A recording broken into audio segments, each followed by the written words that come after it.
Forget everything you think you know about Halloween. Beneath the fun and fright lies a haunting secret, a centuries-old tradition born from the shadows.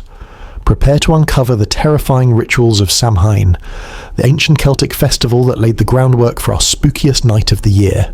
Chapter 1. Beyond the Pumpkin Spice, a chilling introduction. Welcome, dear listeners, to the Bedside Historian, where the darkness of history meets the comfort of your evening hours. I am your guide through the shadows of time, where forgotten truths lurk beneath the familiar stories we tell ourselves.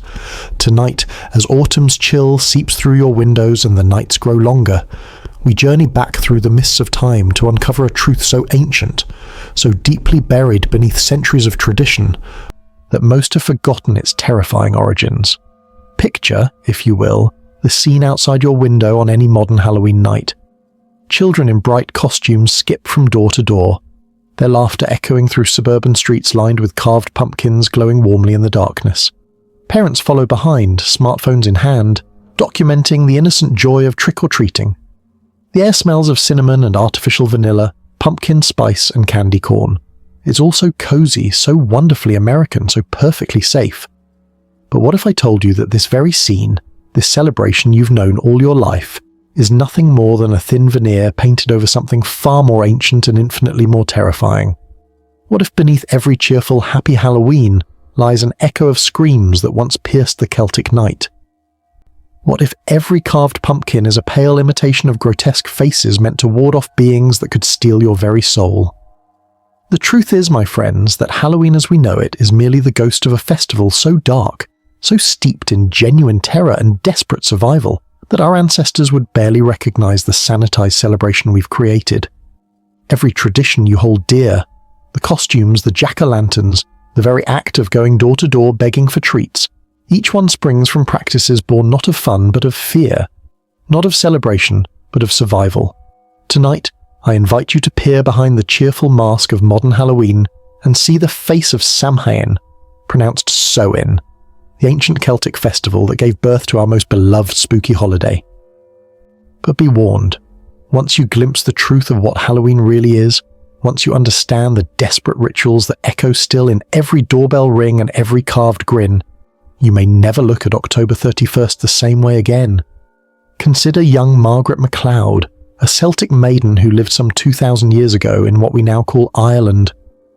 As the harvest moon rose full and blood orange over her village on the night of Samhain in the year 43 CE, Margaret clutched her crude iron amulet and whispered prayers to gods whose names have been lost to time. She had painted her face with ash and soot, dressed herself in her dead grandmother's clothes, and hoped, prayed, that when the spirits came looking for the living to drag back to their realm, they would mistake her for one of their own. This was not a game. This was not fun. This was survival. For on this night, Margaret and her people believed with absolute certainty that the boundary between the world of the living and the realm of the dead dissolved completely. The veil that kept the spirits at bay for 11 months of the year became gossamer thin, then vanished entirely. And when it did, things came through, things that hungered, things that remembered what it felt like to breathe and desperately wanted to feel that sensation again, even if it meant stealing the breath from someone else's lungs. The bonfires that dotted the hillsides weren't for warmth or light. They were barriers, walls of flame meant to hold back the advancing darkness and the things that crawled within it. The food left on doorsteps wasn't a treat for neighbors. It was a desperate offering to appease the ravenous dead who might otherwise decide that human flesh would satisfy their ancient hunger just as well. You see, what we call Halloween was once Samhain, and Samhain was the night when death itself came calling. It was the moment when the Celtic year died and was reborn, when the harvest ended and the long, deadly winter began. It was, quite literally, the night when the world ended and began again. And in that moment of cosmic vulnerability, when neither the old year nor the new had claim over the earth, anything could happen. The Celts understood something that we, in our brightly lit, scientifically explained world, have forgotten. That there are forces beyond our comprehension, powers that exist in the spaces between what we know and what we fear. They understood that there are nights when the very fabric of reality grows thin, when the impossible becomes inevitable, and when the only thing standing between humanity and absolute terror is ritual, tradition, and the kind of bone-deep wisdom that comes from facing the dark and surviving it. But we've lost that wisdom, haven't we? We've taken their desperate prayers and turned them into party games. We've transformed their life or death struggles into cheerful family traditions. We've forgotten that when Margaret MacLeod disguised herself on that long-ago Samhain night, she wasn't playing dress-up. She was hiding from forces that could unmake her very existence. And yet, remarkably, the truth persists. Hidden beneath layers of commercial packaging and candy coating, the ancient knowledge endures. Every costume worn on Halloween night still carries the echo of Margaret's desperate disguise. Every jack-o'-lantern still flickers with the same protective fire that once blazed from Celtic hilltops. Every trick-or-treater who calls out, "Give me something good to eat," still speaks words that echo the ancient bargain struck between the living and the dead.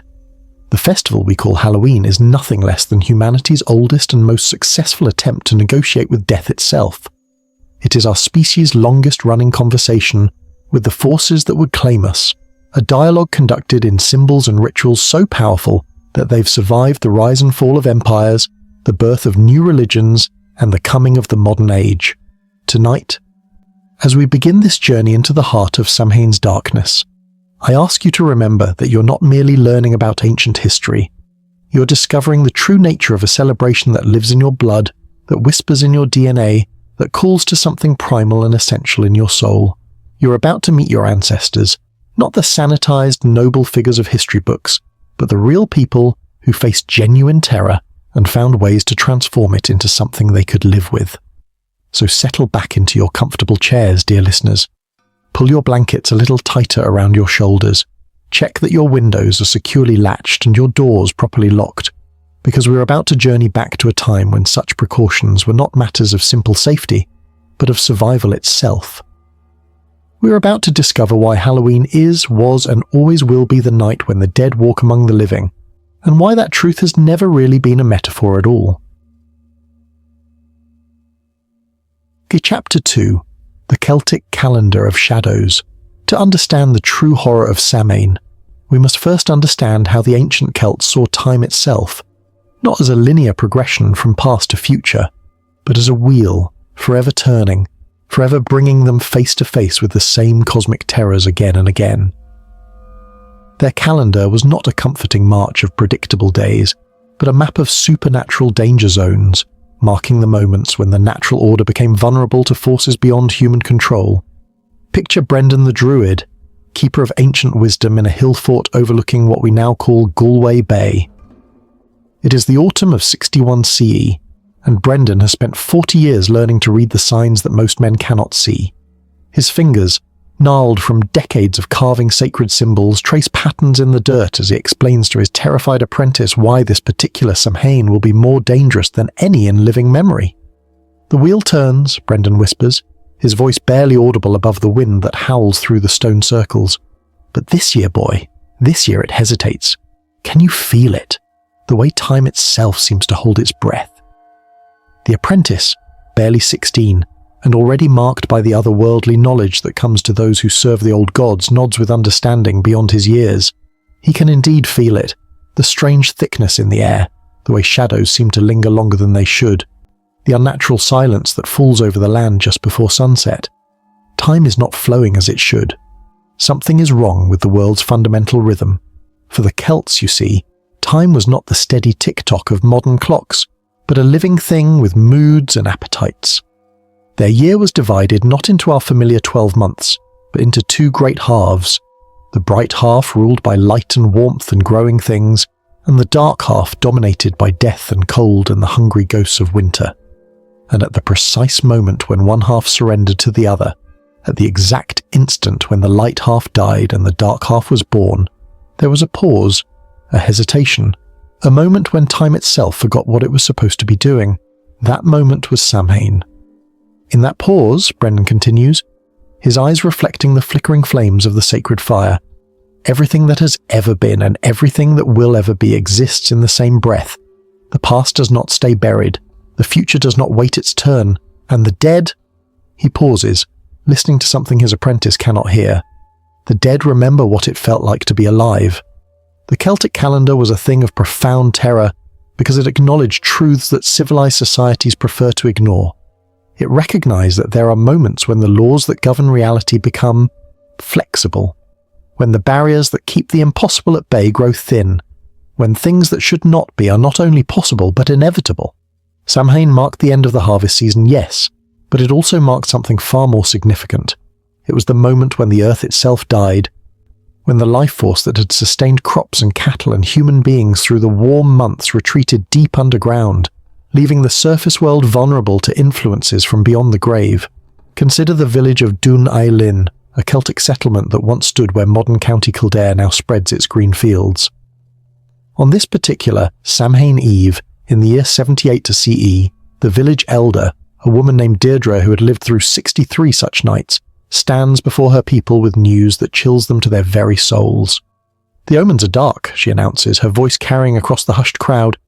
"The ravens came from the north 3 days ago, not flying, but walking, as if they had forgotten they possessed wings. The sacred pool near the oak grove has begun flowing backward, and this morning," she pauses, gathering courage for what she must say next. "This morning I found my grandmother's burial cairn disturbed. Something has been clawing at it from the inside." A murmur of terror ripples through the assembled villagers. Deirdre's grandmother has been dead for 40 years. Her bones should be dust, her spirit long since departed for the other world. But if the cairn shows signs of disturbance, if something has been trying to claw its way out, this is what the Celtic calendar taught them to expect. This is why they mark time not just in days and seasons, but in degrees of supernatural danger. They understood that the universe operates in cycles, and that some cycles bring the living and the dead into dangerous proximity. The mathematics of their calendar were precise, calculated by druids who spent decades learning to read the movements of stars and the behavior of animals, the growth patterns of sacred trees and the direction of underground streams. They knew, with the accuracy of modern astronomers, exactly when the veil between worlds would be at its thinnest.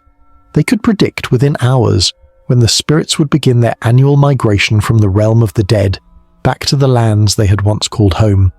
But knowledge brought no comfort. If anything, it made the terror worse, because it meant they could count down the days, the hours, the very minutes until the moment when their world would be invaded by forces beyond their ability to control or comprehend. Imagine young Cormac, a Celtic hunter living in the forests of what we now call Scotland in the year 89 CE. For weeks, he has watched the signs accumulate like storm clouds on the horizon. The deer have been moving south earlier than usual, as if fleeing from something. The wolves have fallen silent in the deep woods where they usually sing to the moon. Even the wind seems different, carrying scents that don't belong to any living thing. Cormac knows his calendar. He can read the stars well enough to know that Samhain is still 7 days away. But something is wrong. The supernatural forces that should wait for their appointed time are already stirring, already beginning to seep through cracks in reality that shouldn't exist yet. On this night, as he sits by his carefully banked fire, Cormac hears his dead brother calling his name from somewhere in the darkness beyond the firelight. The voice is unmistakable, the same tone, the same accent, even the same slight stutter that Eodhan had possessed in life. But Eodhan died 3 winters ago in a hunting accident, and his bones lie beneath stones 20 miles from here. "Cormac," the voice calls again, closer now. "Brother, why won't you answer me? I've been so cold, Cormac, so very cold and alone." This is what the Celtic calendar prepared them for, not just the scheduled terrors of Samhain night, but the possibility that the cosmic order itself might become unstable, that the appointed times might shift and blur, that the dead might not wait for their proper invitation to return. Cormac grips his iron spear tighter and throws another log on the fire. He knows better than to answer the voice, no matter how much it sounds like his beloved brother. He knows that some hungers can never be satisfied, and some loneliness can never be comforted. He knows that the thing calling his name in Odin's voice is not Odin at all, but something that has learned to wear his brother's memory like a mask. The Celtic understanding of time was fundamentally different from ours, because they lived in a world where the impossible was not only possible, but predictable. Their calendar didn't just mark the passage of days, it mapped the supernatural weather patterns of the universe itself. It told them when to expect spiritual storms, when to prepare for otherworldly invasions, when to gather their strength for the annual battle between the forces of life and death. And at the centre of it all was Samhain. the night when the calendar itself held its breath, when time forgot how to flow forward, when the past and future collapsed into a single moment of infinite possibility and absolute terror. The wheel of the year would turn, as it always had and always would, but on this one night, just for a few hours, it would pause at the exact moment when light surrendered to darkness, when life gave way to death, when the familiar world ended and something else entirely began. In that pause, anything could happen, and the Celts, with their precise calendar and their accumulated wisdom and their bone-deep understanding of cosmic forces, knew exactly how terrifying anything could be. Chapter 3. Samhain's Veil. Bridging Worlds. There exists, according to the ancient Celtic understanding of reality, a boundary between the world of the living and the realm of the dead. But unlike the solid, impermeable barrier that most modern minds imagine, this boundary was never meant to be permanent. It was woven from the very fabric of time and space, and like all woven things, it could fray, it could tear, and on one night of the year, it could disappear entirely. That night was Samhain. The veil, as the Celts called it, was not a metaphorical concept but a literal, tangible reality, as real as the stone walls of their hill forts, as real as the iron weapons they carried, as real as the blood that flowed in their veins. They could feel its presence throughout the year, a constant pressure at the edge of perception, a whispered reminder that death was not an ending but a relocation to a place just beyond the reach of living eyes. Most of the time, this veil served as protection for both the living and the dead.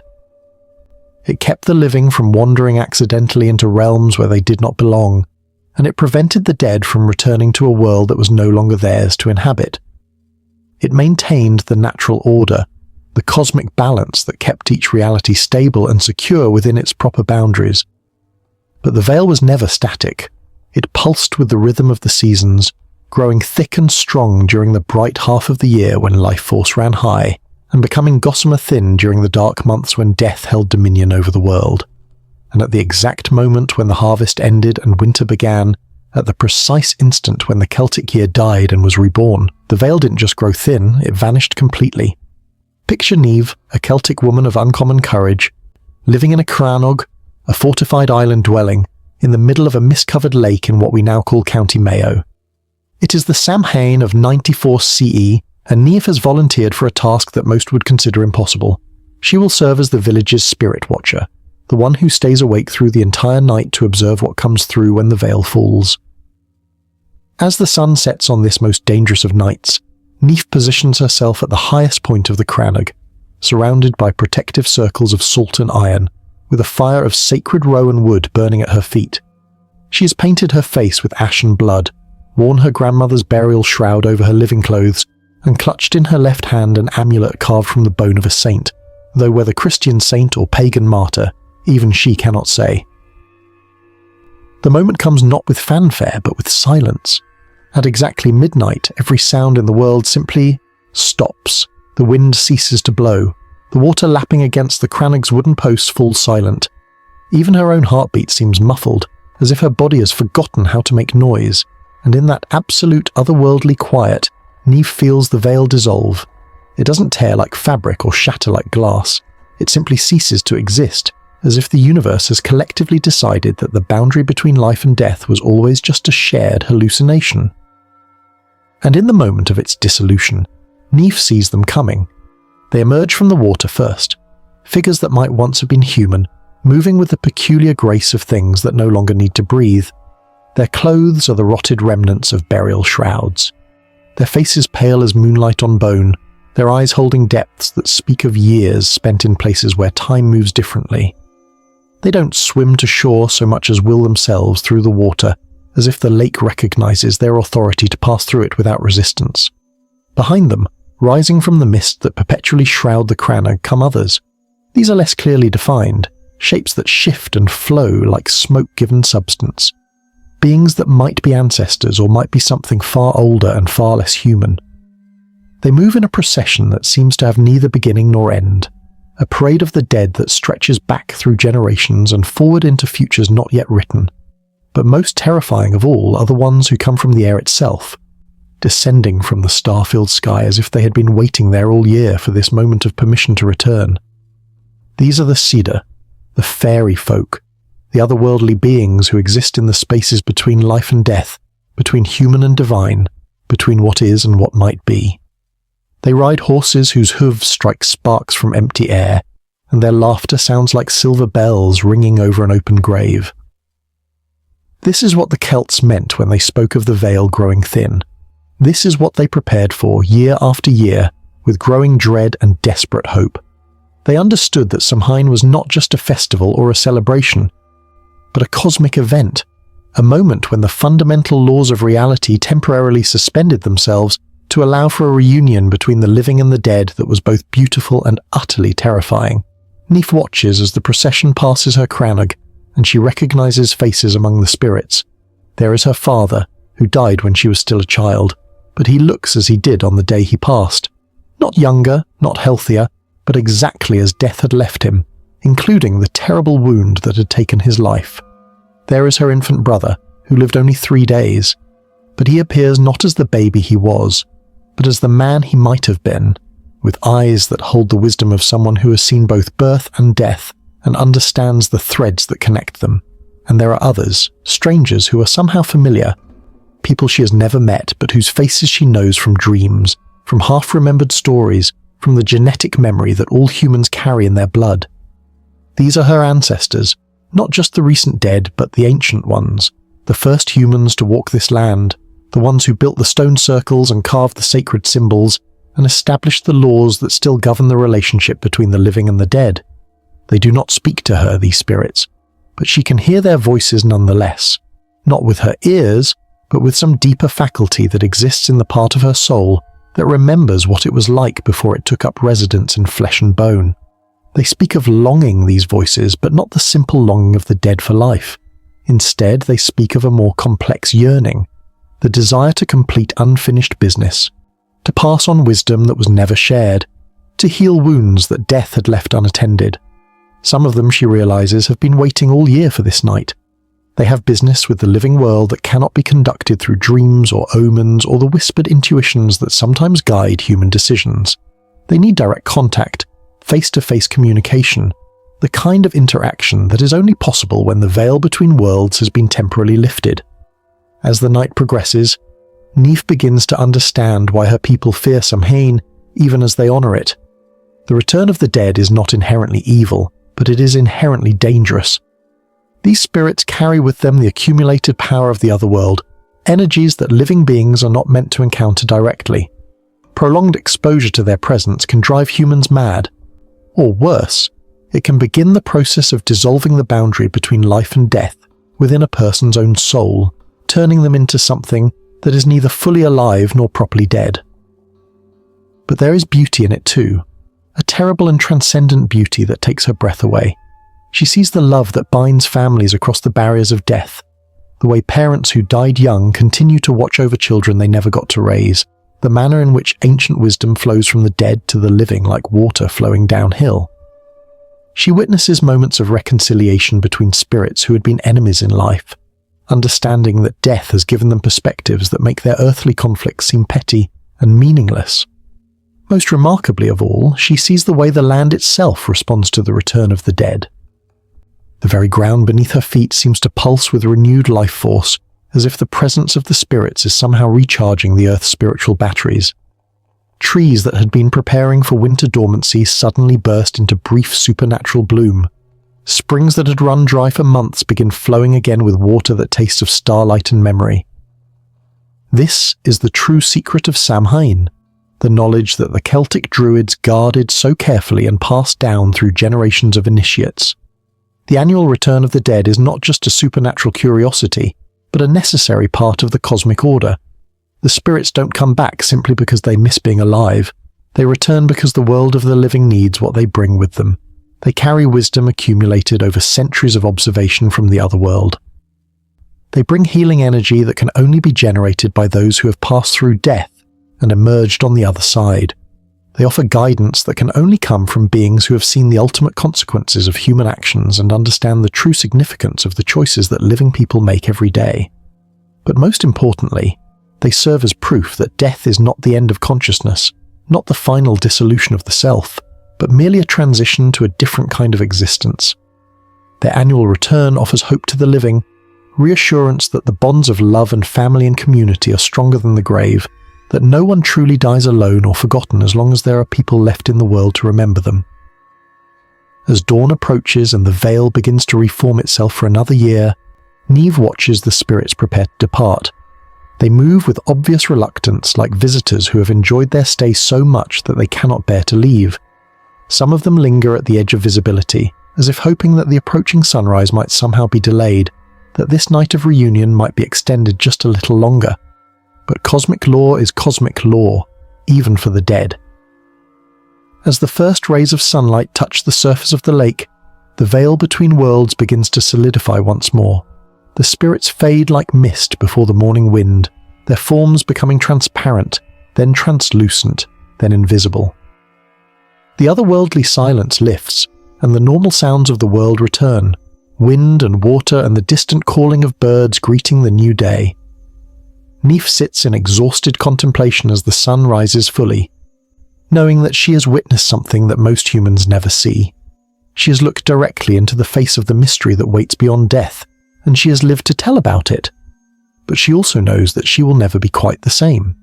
Having seen the reality that lies beyond the veil, having witnessed the truth of what happens to human consciousness after the body dies, she can never again be satisfied with the simple, linear understanding of existence that most people carry through their lives.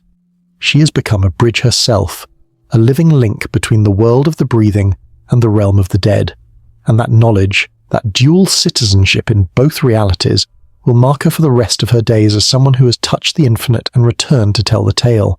The veil has reformed, solid and impermeable once more. But for those who know how to look, it will never again seem quite as permanent as it once did. And every year, when Samhain comes round again, it will grow thin once more, offering another opportunity for the living and the dead to meet in that liminal space where all possibilities exist simultaneously. This is the truth that Halloween has forgotten, the reality that lies buried beneath centuries of commercialization and sanitization. Every costume worn on October 31st is an echo of Niamh's ritual disguise. Every jack-o'-lantern flickering in a window is a pale reflection of her sacred fire. Every trick-or-treater calling out in the darkness is unconsciously reenacting the ancient practice of welcoming the returning dead. The veil still grows thin on Samhain night. The spirits still remember the way home. And somewhere in the collective unconscious of humanity, we still remember what it means to prepare for their return, even if we no longer understand why we feel compelled to dress up as ghosts and goblins and venture out into the darkness, searching for something we cannot name but somehow know we need to find. Chapter 4. The Fear That Shaped a Festival.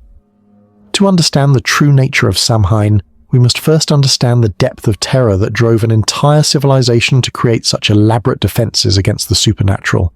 The fear that gripped the Celtic peoples was not the casual unease we might feel watching a ghost story, but a bone-deep certainty that their very existence hung in the balance on this one night of the year.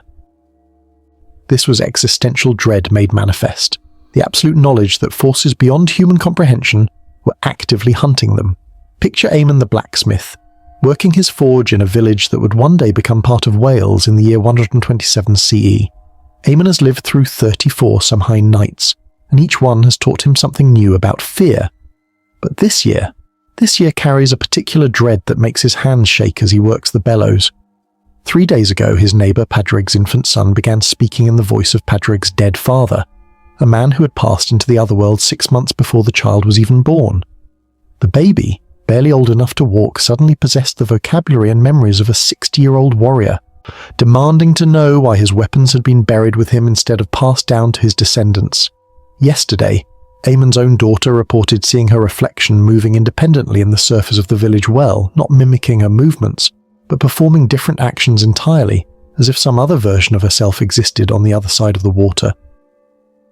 When she reached toward the reflection, it had reached back, and for one terrifying moment she felt fingers that were not her own grasping at her wrist from beneath the surface. This morning, the village priest, one of the last druids still practicing the old ways, made an announcement that chilled everyone to their cores.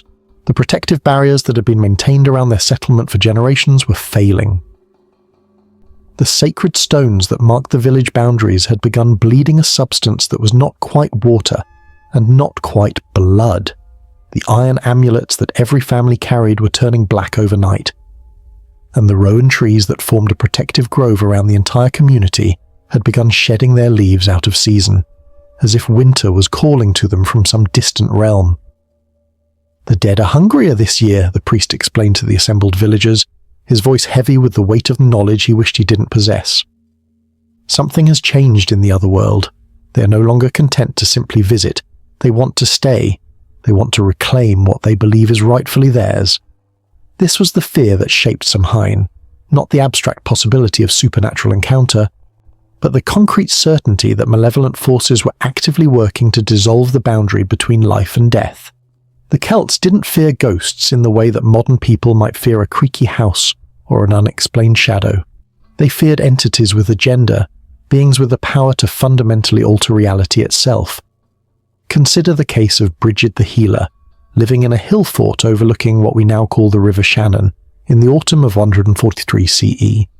Brigid possessed what her people called the sight, the ability to perceive spiritual forces that remained invisible to ordinary humans. For most of the year, this gift was a blessing, allowing her to diagnose illnesses that had supernatural components and to communicate with helpful spirits who could guide her healing work. But as Samhain approached, Brigid's sight became a curse. She could see the other world preparing for its annual invasion with military precision. Dead warriors were organizing themselves into battle formations, led by figures she recognized from the oldest stories, ancient kings and heroes who had been legendary even when her grandparents were young. These were not peaceful ancestral spirits coming home for a brief visit.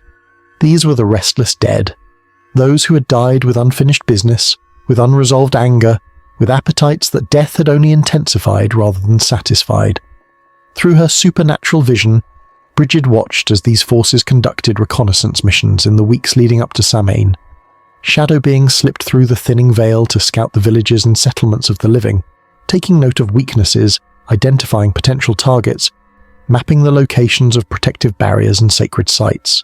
They moved with the calculated purpose of an invading army, and their intentions were clearly hostile. But most terrifying of all were the entities that Brigid could sense but not see clearly, ancient powers that existed in the spaces between human understanding, beings so alien that her mind could not process their true forms. These creatures had been old when the first humans walked the earth, and they regarded the brief span of human civilization as nothing more than a temporary inconvenience. They had been waiting patiently for millennia for the barriers between worlds to weaken enough for them to reclaim dominion over the physical realm. "They remember," Brigid whispered to her apprentice as they prepared the village's defences. "They remember when this world belonged to them before humans learned to use fire and iron and sacred words. They remember, and they want it back." The fear that drove Samhain preparations was not paranoia, but pragmatism. The Celts had accumulated centuries of evidence that the supernatural forces arrayed against them were both real and dangerous. Every village had stories of people who had vanished on Samhain night, leaving behind only empty clothes and the lingering scent of otherworldly flowers. Every family had ancestors who had returned from the dead changed, sometimes subtly, sometimes dramatically, but always in ways that made it clear that something fundamental about them had been altered during their journey through death. Imagine young Finn MacCumb Hale, not the legendary hero, but a common farmer who shared the name, living in the hills of what would become County Cork in the year 156 CE. Finn's father had died the previous winter, but during last year's Samhain, he had returned from the dead to visit his family. At first, this seemed like a blessing. The father looked exactly as he had in life, spoke with the same voice, remembered all the same details of their shared history. But as the night wore on, subtle wrongnesses began to accumulate. The father cast no shadow, despite standing directly in the firelight. He knew things he shouldn't know, conversations that had happened after his death, secrets that had never been spoken aloud in his presence. Most disturbing of all, he seemed to be learning as he went, absorbing information from the minds of his living family members, growing more solid and more present with each passing hour. When dawn came and the veil between worlds reformed, the father did not fade away as spirits were supposed to do. Instead, he simply stayed. For 3 days he continued to exist in the world of the living, but with each passing day he became more demanding, more possessive, more insistent that his wife and children acknowledge his right to reclaim his place as head of the household. It took the combined efforts of 3 druids and a sacrifice of the family's most prized bull to finally send the father back to the otherworld where he belonged. But the experience left young Finn with an understanding that would shape the rest of his life. The dead do not always return out of love or benevolence.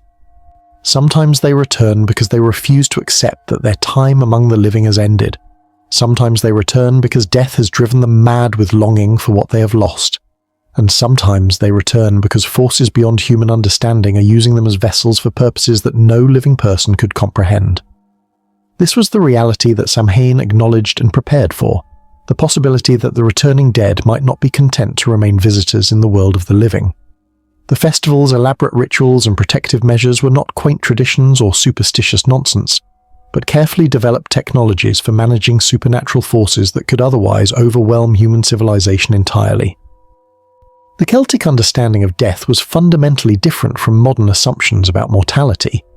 They did not believe that death was a peaceful transition to a better existence, but rather a traumatic severance that left spirits confused, angry, and desperate to reconnect with the world they had been forced to leave behind. The dead in their cosmology were not wise and benevolent ancestors, but wounded beings struggling to come to terms with their new existence. Most spirits, the Celts believed, eventually made their peace with death and found their proper place in the otherworld, but some never did.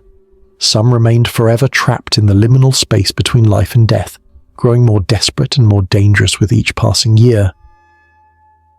These were the entities that posed the greatest threat during Samhain, not evil in the conventional sense, but driven by hungers and needs that could never be satisfied without causing terrible harm to the living. Consider the village of Tara Mor, a Celtic settlement that existed in what is now County Meath, in the year 178 CE. Every year for as long as anyone could remember, the village had been visited during Samhain by the spirit of a woman named Maeve, who had died in childbirth 3 generations earlier. At first, Maeve's visits had been benign. She would appear to the village midwife, offering advice and assistance with difficult births, sharing knowledge she'd gained during her time in the otherworld. But as the years passed, Maeve's visits became more intrusive and more demanding. She began insisting that the village's pregnant women follow increasingly elaborate and dangerous rituals. She demanded that newborn children be brought to her before they were shown to their own fathers. Most disturbing of all, she began claiming that certain babies belonged to her, that they were spirits from the other world who had been born into human bodies by mistake, and needed to be returned to their proper realm. The village elders tried reasoning with Maeve, explaining that her time among the living had ended, and that she needed to accept her place in the other world.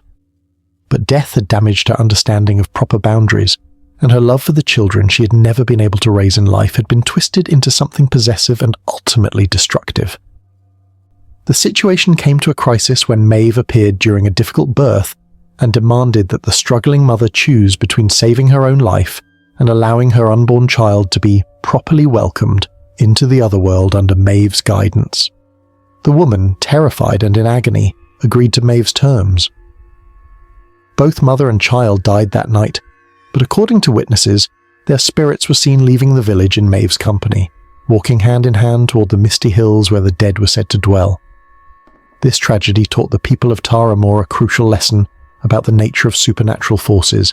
Good intentions could become corrupted by the trauma of death, and even benevolent spirits could become dangerous if they were allowed to remain too long in contact with the world of the living. Love itself could become a weapon when wielded by beings who no longer understood the proper limits of love's expression. The fear that shaped Samhain was not fear of evil, but fear of good intentions gone wrong, of natural impulses twisted by supernatural circumstances, of the possibility that the very qualities that made the dead beloved in life could make them dangerous in death. This was perhaps the most terrifying aspect of the Celtic understanding of mortality, the recognition that death did not automatically grant wisdom or peace, but could instead amplify human flaws and transform virtues into vices. The protective rituals of Samhain were designed not just to keep malevolent entities at bay, but to provide structure and boundaries for spirits who might otherwise become lost in their own confusion and longing. The elaborate ceremonies served as a kind of spiritual traffic control system, ensuring that the annual reunion between the living and the dead proceeded according to rules that protected both parties from the potential dangers of uncontrolled supernatural contact. But beneath all the specific fears and particular terrors lay a deeper dread, the recognition that the human world was fundamentally fragile, that the conditions that allowed for human civilization were not permanent fixtures of reality, but temporary arrangements that could be disrupted by forces beyond human control. Samhain forced the Celts to confront the possibility that their entire way of life existed only at the sufferance of powers that predated human existence, and might one day decide to reclaim their ancient dominion over the earth. This existential vulnerability was what gave Samhain its unique character among Celtic festivals.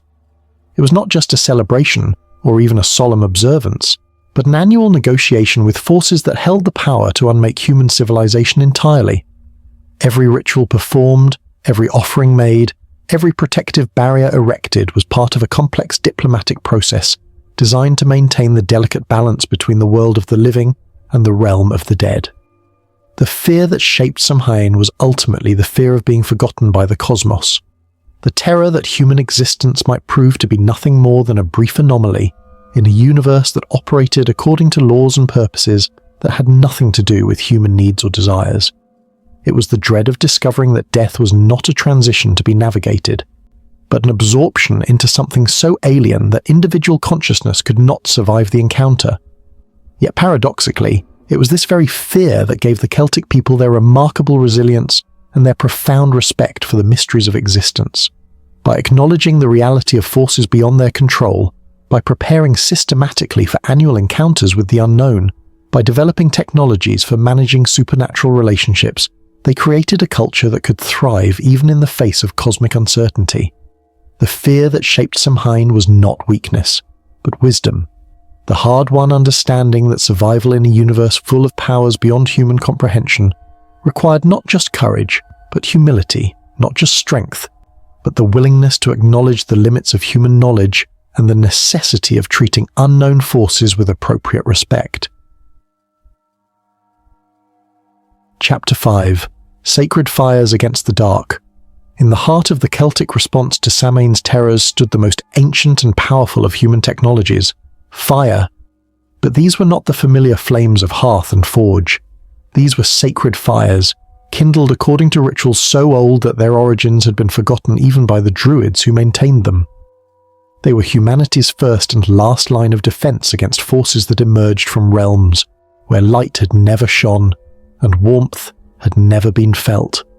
Picture the hill of Dlachtga in what would one day become County Meath, Ireland, on the Samhain eve of 201 CE.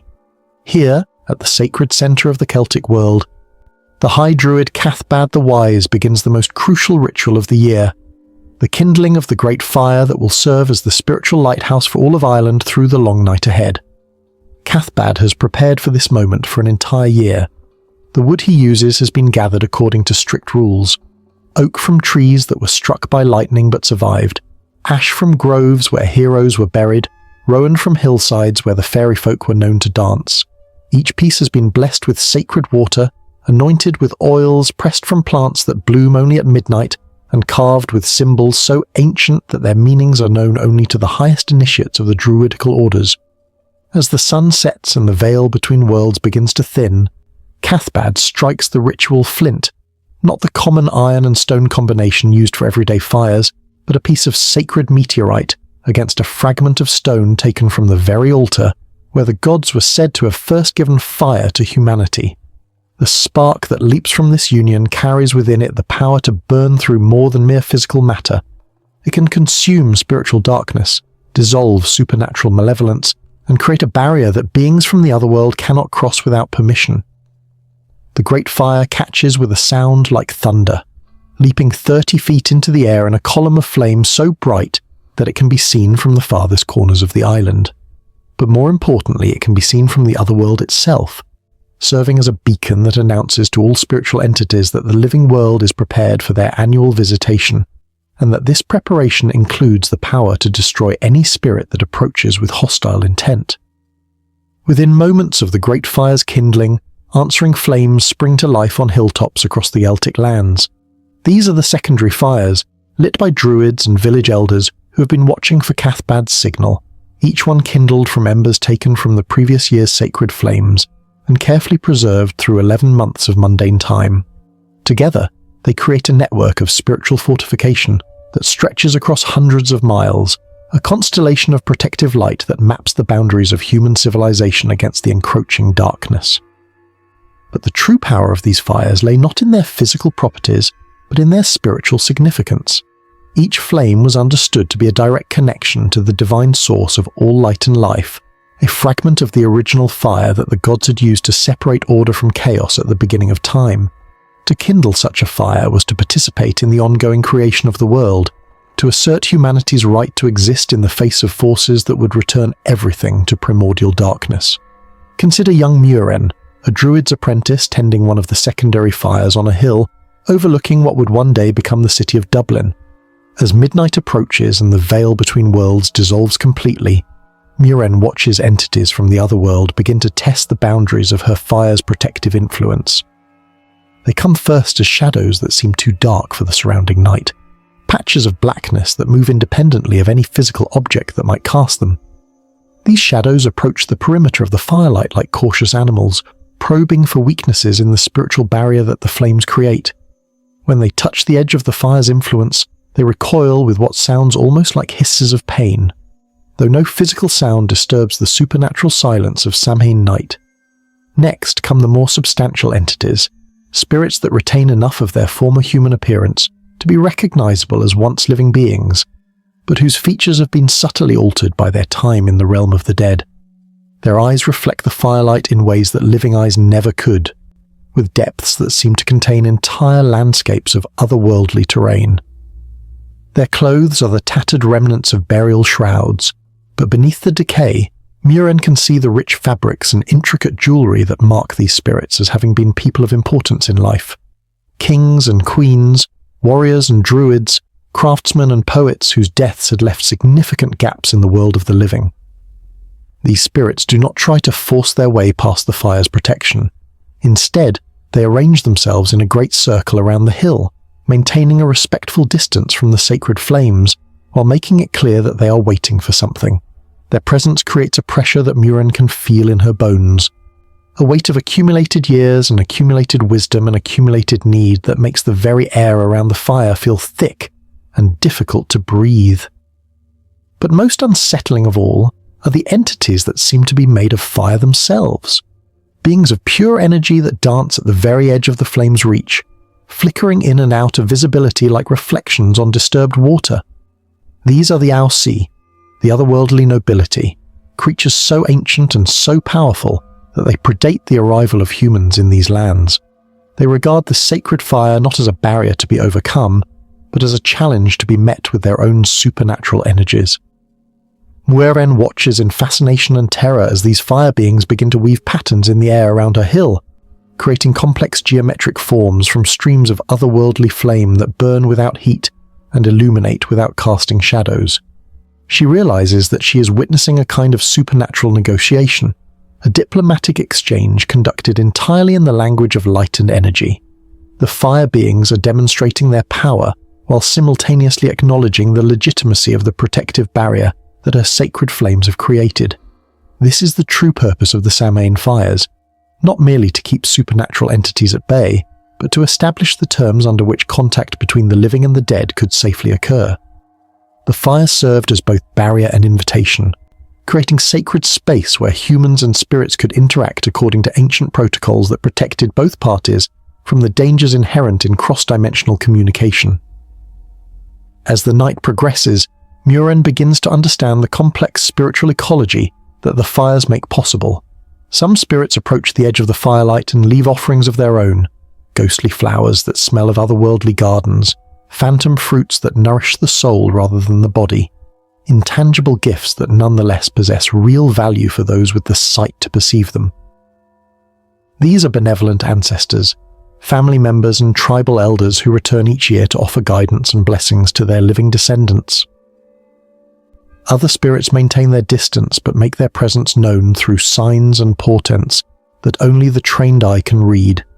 They cause the flames to flicker in specific patterns that convey messages. They influence the direction of the smoke to point toward hidden dangers or forgotten treasures. They send dreams and visions to the humans who tend the fires, sharing knowledge that can only be transmitted during these brief hours when communication between worlds is possible. But some spirits are turned away entirely by the fire's power, repelled by energies they cannot approach without suffering dissolution. These are the malevolent dead, spirits whose time in the otherworld has been corrupted by anger, grief, or desires so intense that death could not extinguish them. The sacred fires serve as a filter, allowing beneficial spiritual contact while preventing interactions that could harm either the living or the dead. Imagine Rudhan, the firekeeper, maintaining the sacred flame in a stone circle that stands where County Galway now spreads its green fields. Rudhan has inherited his position from his father, who inherited it from his father before him, in an unbroken chain of fire tenders stretching back to the legendary times when the gods themselves walked among humans. He knows secrets about fire that have never been written down, techniques for reading spiritual conditions in the behavior of flames, methods for adjusting the fire's protective properties by adding specific combinations of sacred herbs and blessed oils. Tonight, as Ruadhan tends his fire, he notices that the flames are burning with unusual colours, streaks of green and blue and silver that dance through the normal yellow and orange tongues of fire.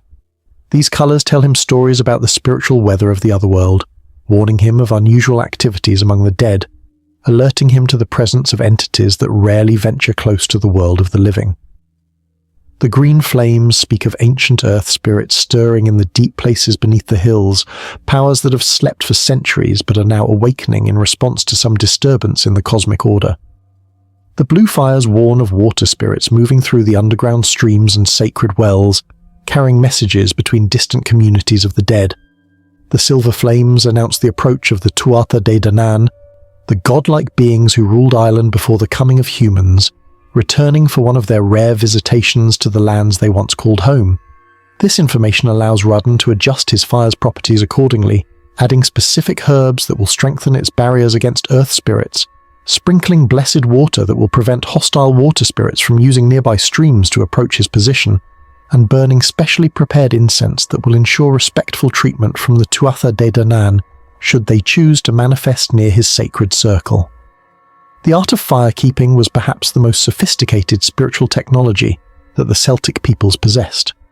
It required years of training to master not just the technical aspects of maintaining sacred flames under difficult conditions, but the interpretive skills necessary to read the spiritual information that the fires constantly provided.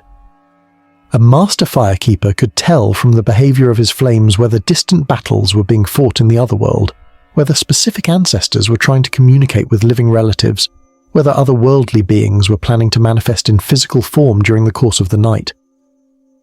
But the most crucial skill that firekeepers possessed was the ability to serve as intermediaries between the living and the dead.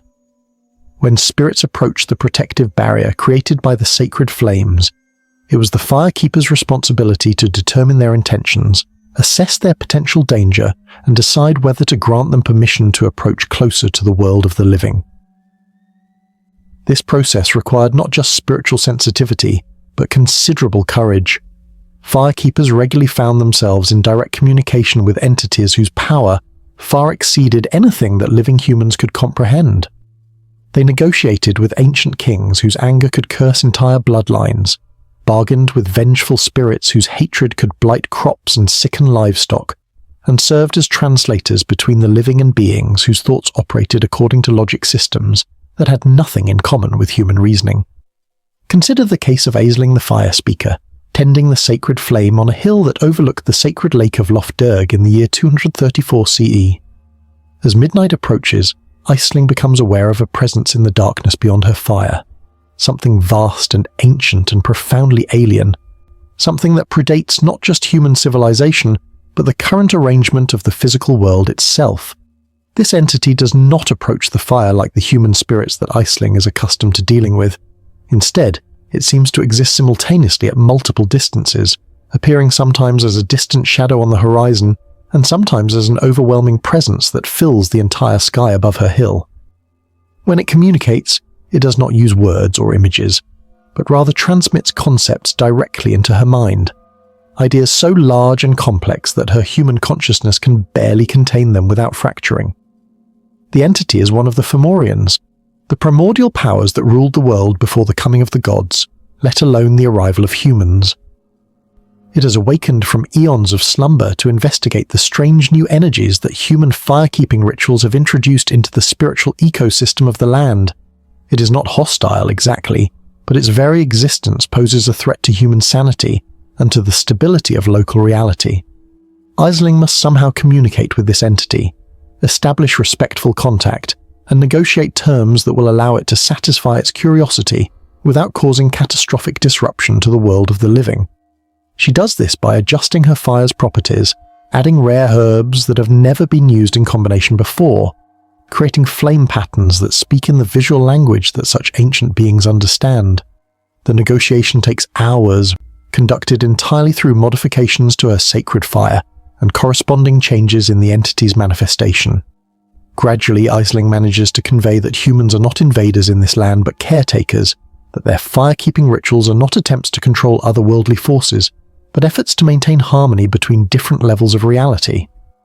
The Fomorian eventually accepts this explanation and withdraws to whatever distant realm it normally inhabits, but not before sharing with Aisling a fragment of knowledge about the deep structure of reality that will influence fire-keeping practices for generations to come. The encounter leaves her permanently changed, marked with a kind of cosmic awareness that sets her apart from ordinary humans, but also burdens her with responsibilities that extend far beyond her original role as a simple fire tender. This was the reality of Samhain firekeeping, not just the maintenance of protective barriers, but active engagement with forces that possessed the power to reshape reality itself. The sacred fires were humanity's way of asserting their right to exist in a cosmos dominated by powers beyond human comprehension, but they were also instruments of communication and diplomacy that allowed for the kind of supernatural relationships that made human civilization possible in the first place.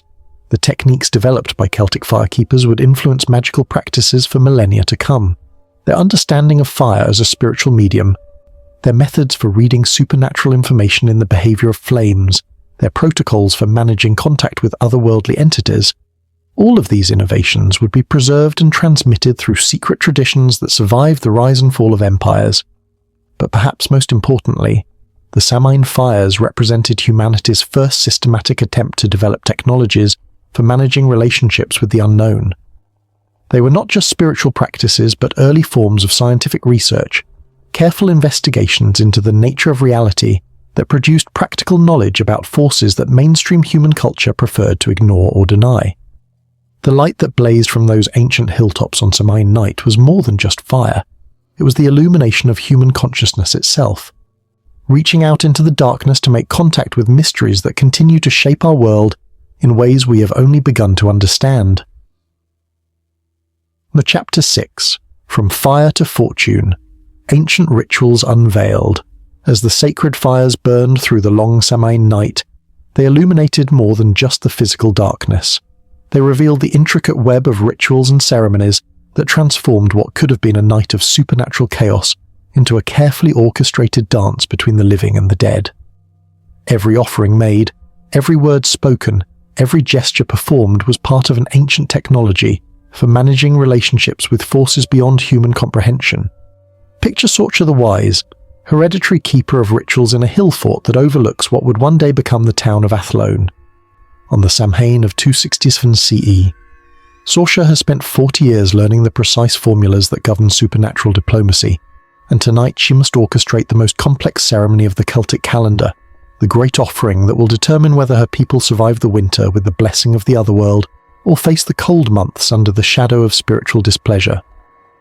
The ritual begins at sunset with the preparation of the feast table, not the familiar dining surface of everyday meals, but a massive oak slab carved with symbols so ancient that their origins predate written history. Upon this table, Sorcha arranges offerings that represent the entire harvest of her community, the first fruits of every orchard, the finest grain from every field, the choicest portions of every animal slaughtered for winter provisions. But these are not random selections of food. Each item has been chosen according to spiritual principles that connect the material world to the realm of the dead. The apples are specifically from trees that grow near burial grounds, their roots intertwined with the bones of ancestors. The grain comes from fields where heroes fell in ancient battles, their blood having consecrated the soil for supernatural purposes. The meat is from animals that displayed unusual behavior during their lives, cattle that were born with perfectly white coats, sheep that could find their way home across impossible distances, pigs that seemed to understand human speech. As the veil between worlds dissolves at midnight, Sorsha begins the formal invitation that will summon her people's ancestors to join the feast. But this is not a casual welcome. It is a legal document spoken in the ancient tongue, a contract that specifies exactly which spirits are invited, under what conditions they may approach, and what obligations both the living and the dead must honor during their interaction. By fire and by iron, by water and by stone, Sorsha chants, her voice carrying across the hilltop, by the bonds of blood and the ties of earth, by the memories we share and the love that death cannot break, we call to you, our honored dead. Come to the feast that has been prepared for you. Come as friends to friends, as family to family, as the departed to those who still draw breath. Come, but come in peace. Come, but respect the boundaries that protect both your realm and ours. The response is immediate and overwhelming. The air around the feast table shimmers like heat haze, and then the spirits begin to manifest.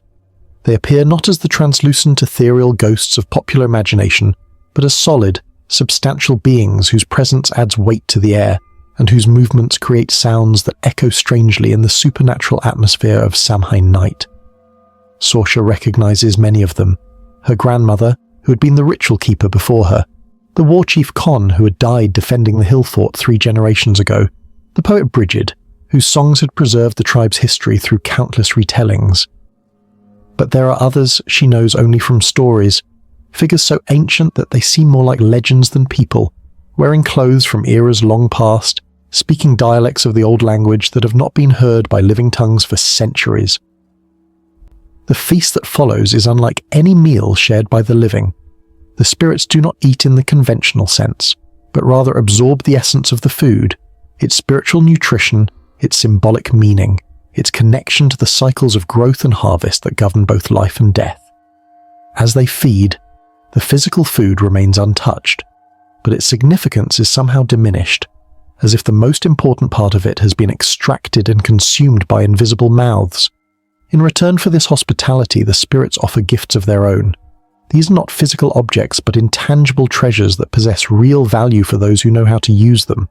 The grandmother shares knowledge of herbal remedies that she learned during her time in the otherworld, healing techniques that can only be taught by those who have experienced death and return.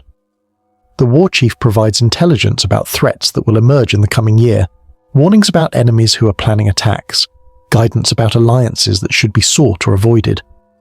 Most precious of all are the offerings from the ancient spirits, beings whose knowledge spans not just individual lifetimes, but entire epochs of human history.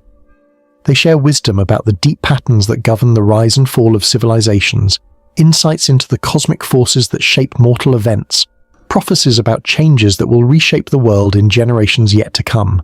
But the exchange is not one-sided. The living also have gifts to offer the dead, not just food and drink, but more sophisticated forms of spiritual currency. Sorsha presents the spirits with carefully crafted objects that serve as tokens of remembrance, carved stones that will preserve their names for future generations, woven cloth that captures the patterns of their favorite designs, forged metal that holds the resonance of their personal songs. Perhaps most importantly, she offers them the one thing that the dead cannot create for themselves: new experiences.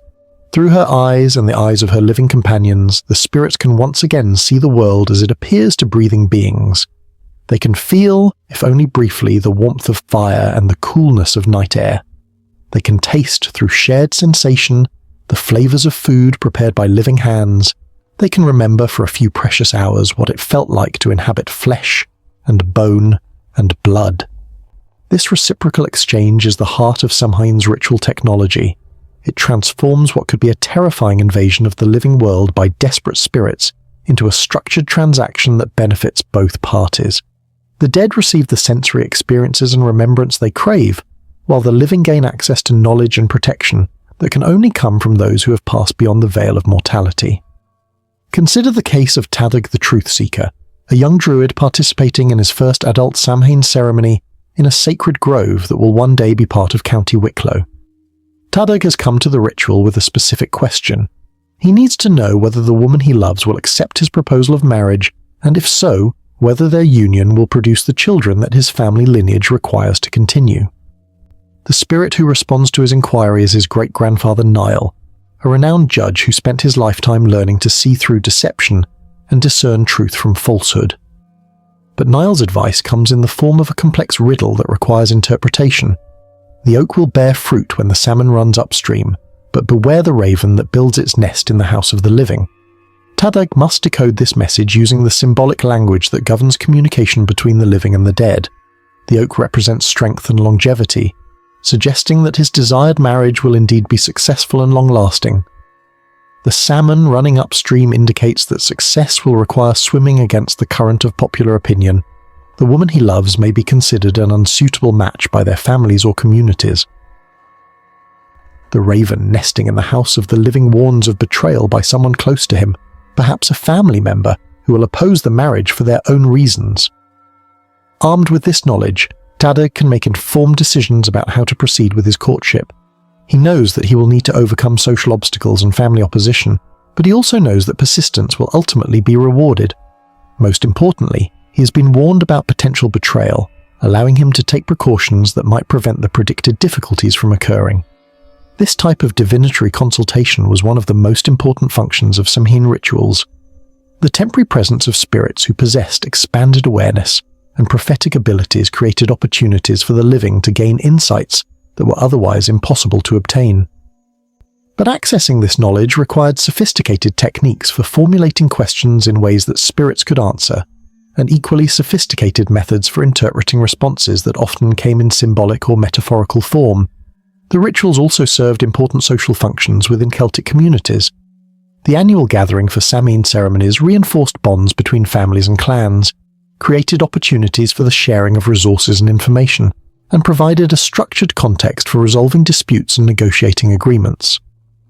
The presence of ancestral spirits lent supernatural authority to decisions made during these gatherings, making it difficult for individuals to later claim that community agreements were not binding. Imagine the hill fort of Dun Engus, perched on the cliffs of what would become the Aran Islands during the Samhain of 289 CE. Here, representatives from 3 rival clans have gathered to resolve a boundary dispute that has been festering for years. Each clan claims ownership of a fertile valley that lies between their territories, and previous attempts at negotiation have failed because neither side trusts the others to honour their agreements. But on Samhain night, with the spirits of their ancestors present as witnesses, the clan leaders agree to submit their dispute to otherworldly arbitration. They call upon the shade of High King Cormac, who ruled these lands 2 centuries earlier, and whose wisdom in matters of justice was legendary even among the dead. Cormac's spirit manifests as a figure of terrible authority, wearing the phantom regalia of his ancient office, carrying the ghostly scepter that symbolized his right to make binding judgments. His presence creates an atmosphere of cosmic gravity that makes it impossible for the living participants to treat the proceedings as anything less than a sacred trial with eternal consequences.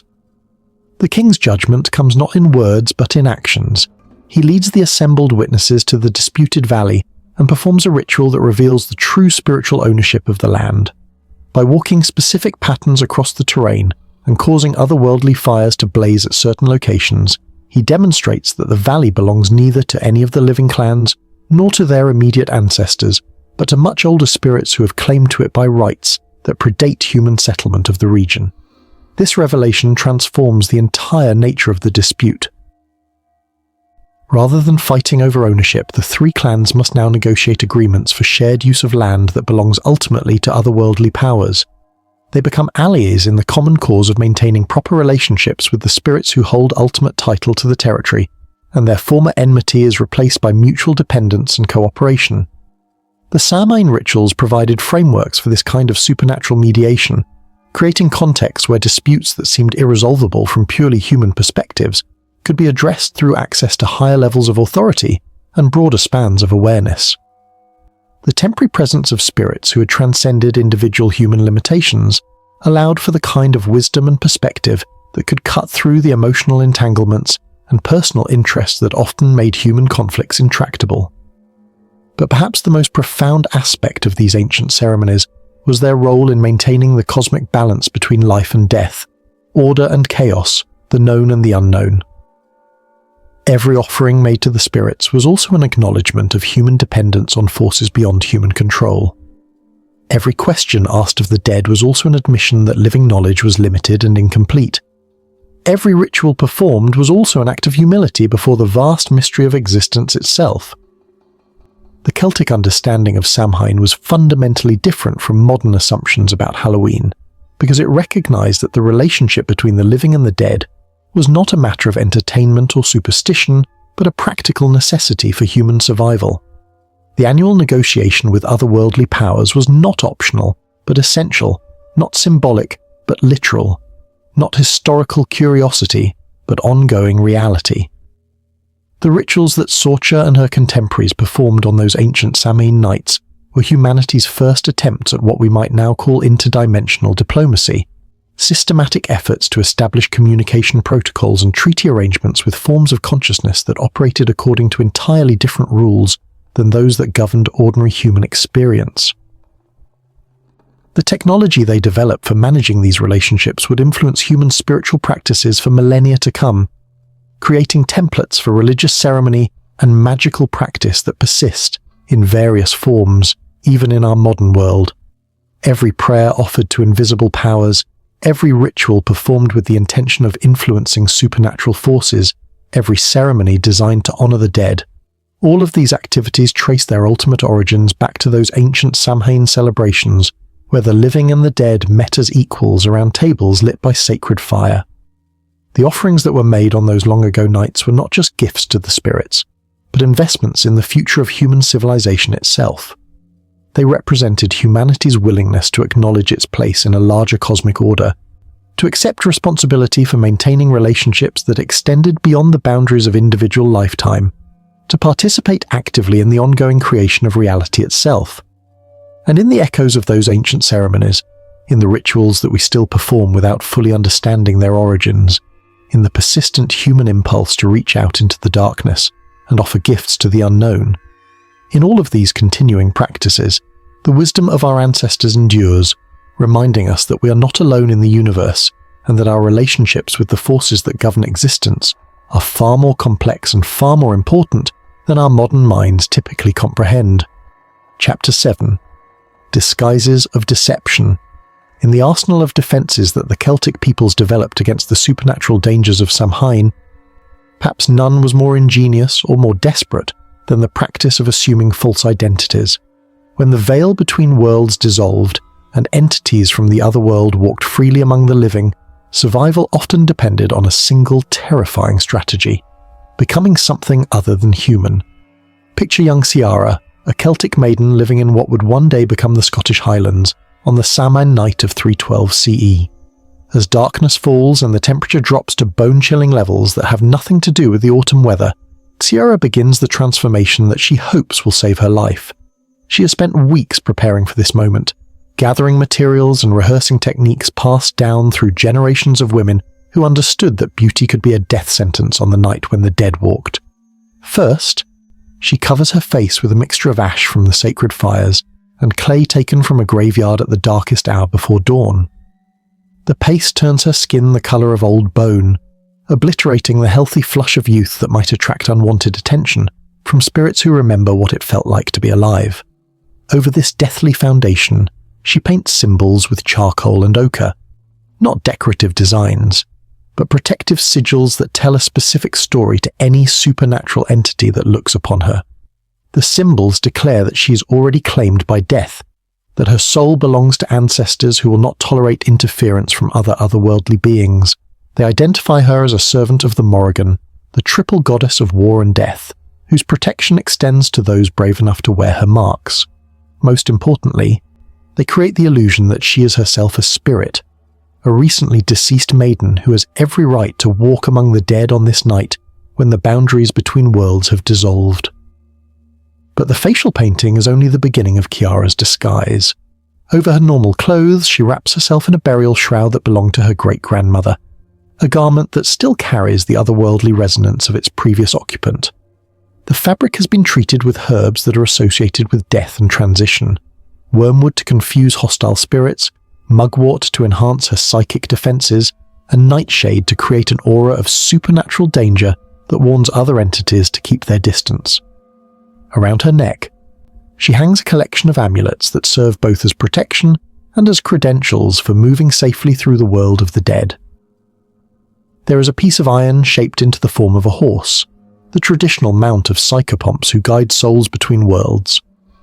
There is a small bag containing grave dirt from 7 different burial sites, establishing her connection to the realm of the dead.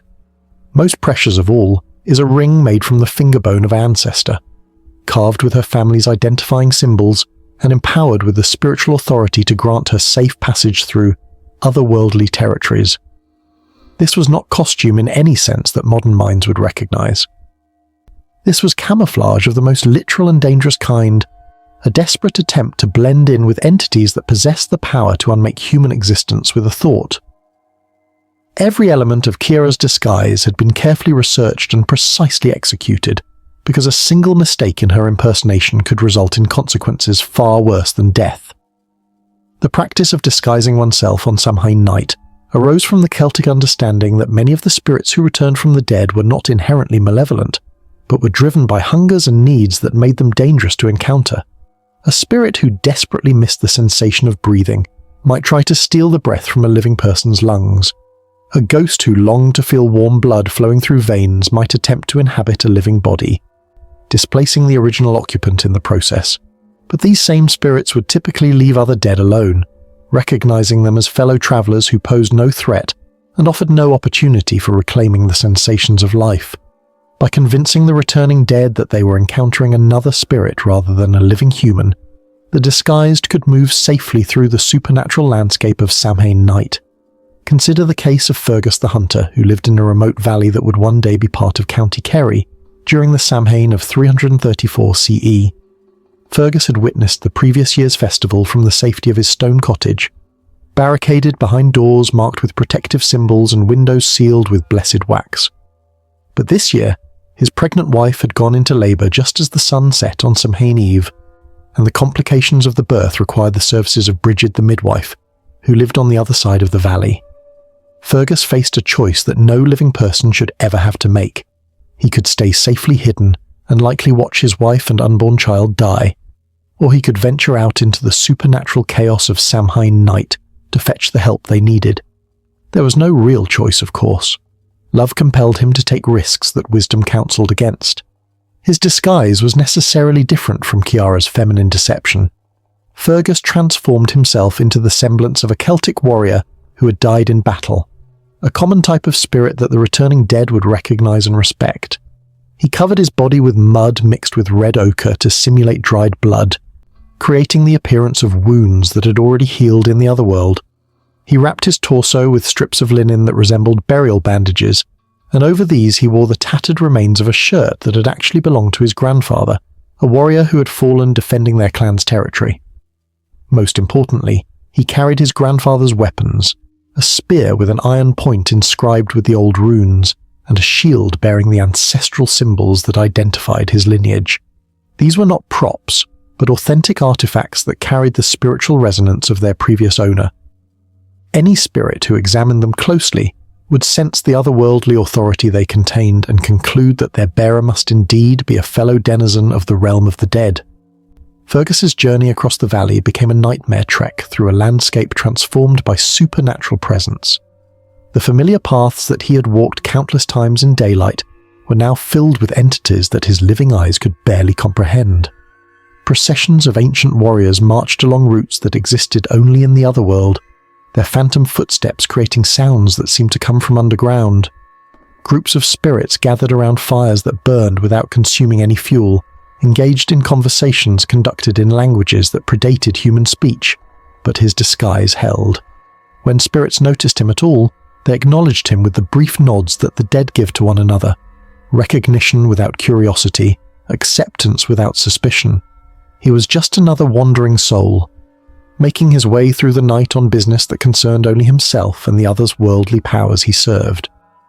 The most dangerous moment came when he encountered a group of Bean Sidie, the female spirits whose wailing announces impending death.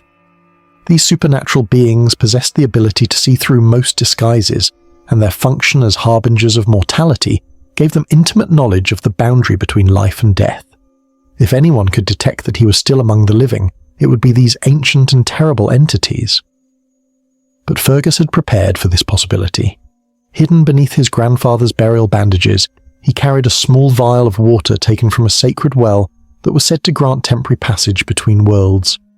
As the Bean Sidie approached, their otherworldly senses probing his disguise for signs of deception, he broke the vial and allowed its contents to soak into his bandages. The sacred water created a temporary transformation that went beyond mere disguise. For a few crucial minutes, Fergus existed in a liminal state between life and death, neither fully alive nor properly dead, but something else entirely, a being that belonged equally to both worlds and therefore aroused no suspicion from entities native to either realm.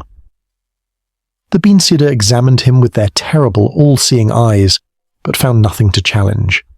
To their supernatural senses, he appeared to be exactly what his disguise claimed, a warrior who had died in service to his clan and now walked the other world with the freedom that such sacrifice had earned. They passed him by without incident, their attention already turning to other matters that concerned the business of death and prophecy. Fergus reached Brigid's cottage safely and convinced her to return with him to assist with the birth. But the midwife faced the same dangers that he had encountered, requiring her own disguise to make the journey. Brigid's transformation was perhaps the most sophisticated of all, as she needed to appear not just as a spirit, but as a specific type of otherworldly being that would have legitimate business attending to matters of birth and death. She disguised herself as one of the Mnafiaza, the wise women of the other world who served as midwives to spirits who chose to manifest in physical form during their visits to the realm of the living. This required not just the appropriate costume and makeup, but also the adoption of mannerisms and behaviors that would convince observing spirits that she possessed the otherworldly authority necessary for her role. Brigid wrapped herself in a cloak woven from fabric that had been exposed to moonlight for an entire year, giving it a silvery luminescence that suggested supernatural origin. She carried a bag of birthing herbs that included plants which grew only in otherworldly gardens, or at least plants that had been blessed with rituals that gave them the spiritual resonance of otherworldly flora. Most importantly, she moved with the confident authority of a being who belonged in the supernatural landscape of Samhain night, never showing the fear or uncertainty that would immediately identify her as an intruder from the world of the living. The two disguised humans made their way back across the valley, travelling through a landscape that had become even more densely populated with otherworldly entities as the night progressed. They passed groups of spirits engaged in activities that had no earthly equivalent. Spectral craftsmen forging tools from materialized moonlight, phantom musicians playing instruments that existed only in the otherworld, ghostly dancers performing rituals that celebrated mysteries unknown to living minds. At one point, their path was blocked by a funeral procession unlike any that belonged to the world of the living. The mourners were spirits from different historical periods, united by their grief for someone whose death had affected the entire otherworld.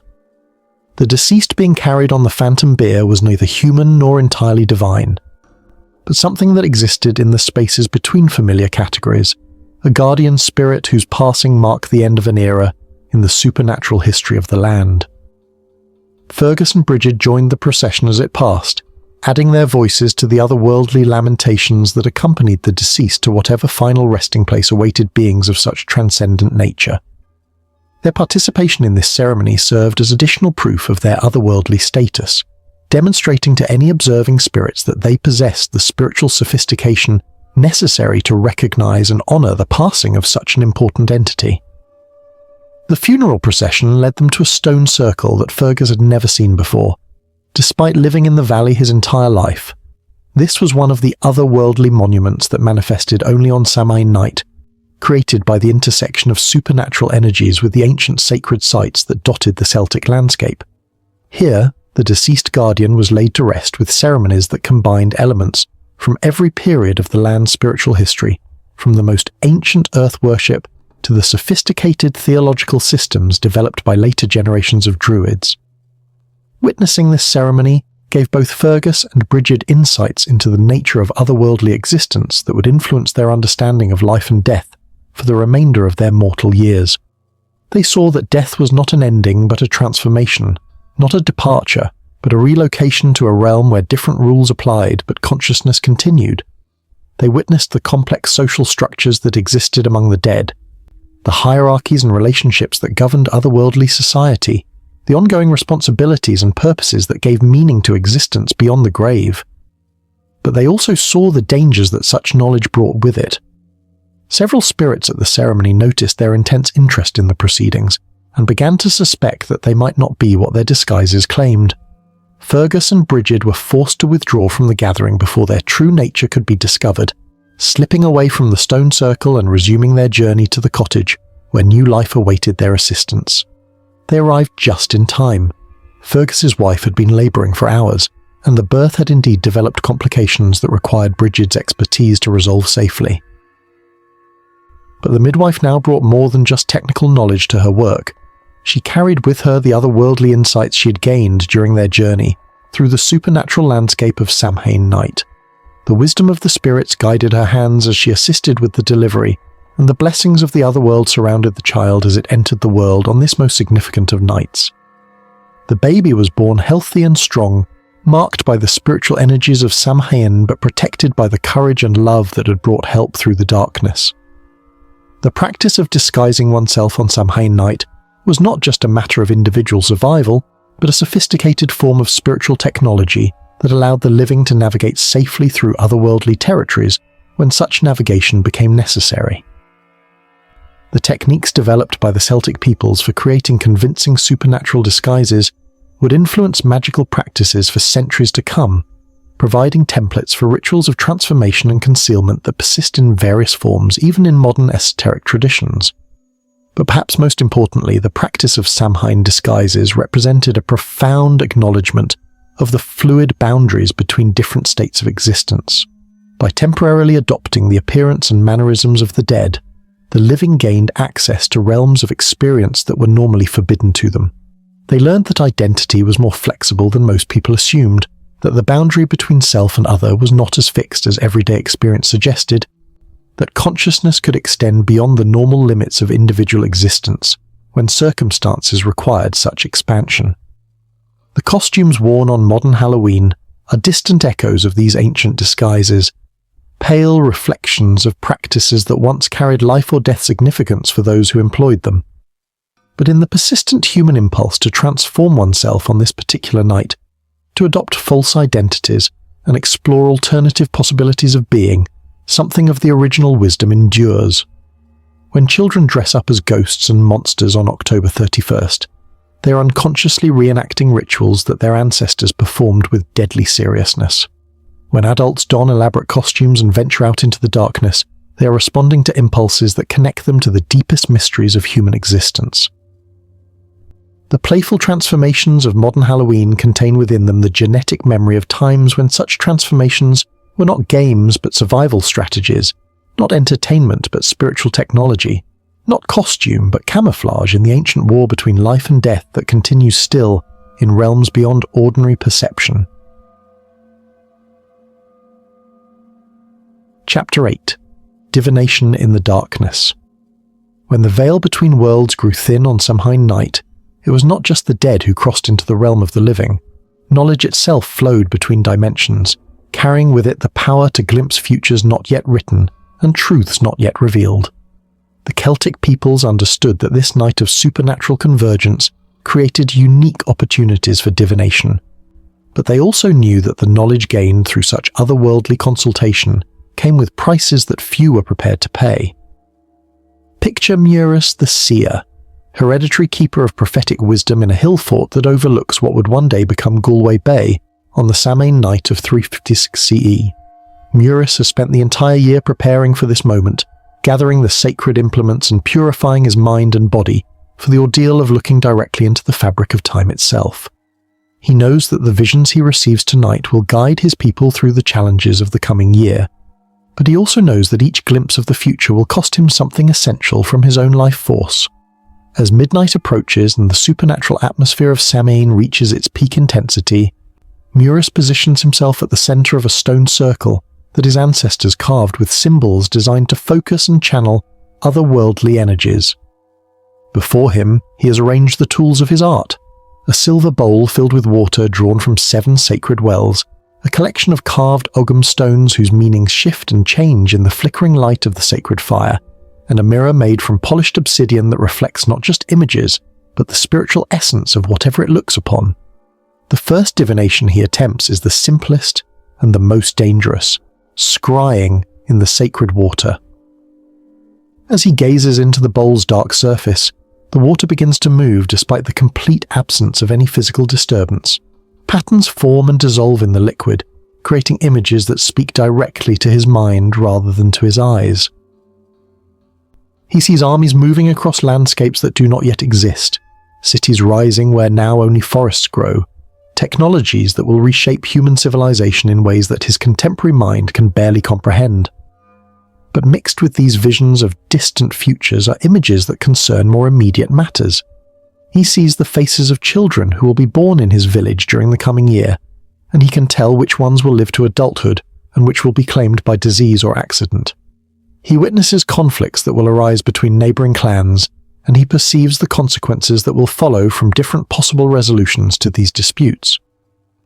Most disturbing of all, he sees his own death, not its timing, which remains mercifully obscured, but its nature and its meaning within the larger pattern of events that will shape his people's destiny.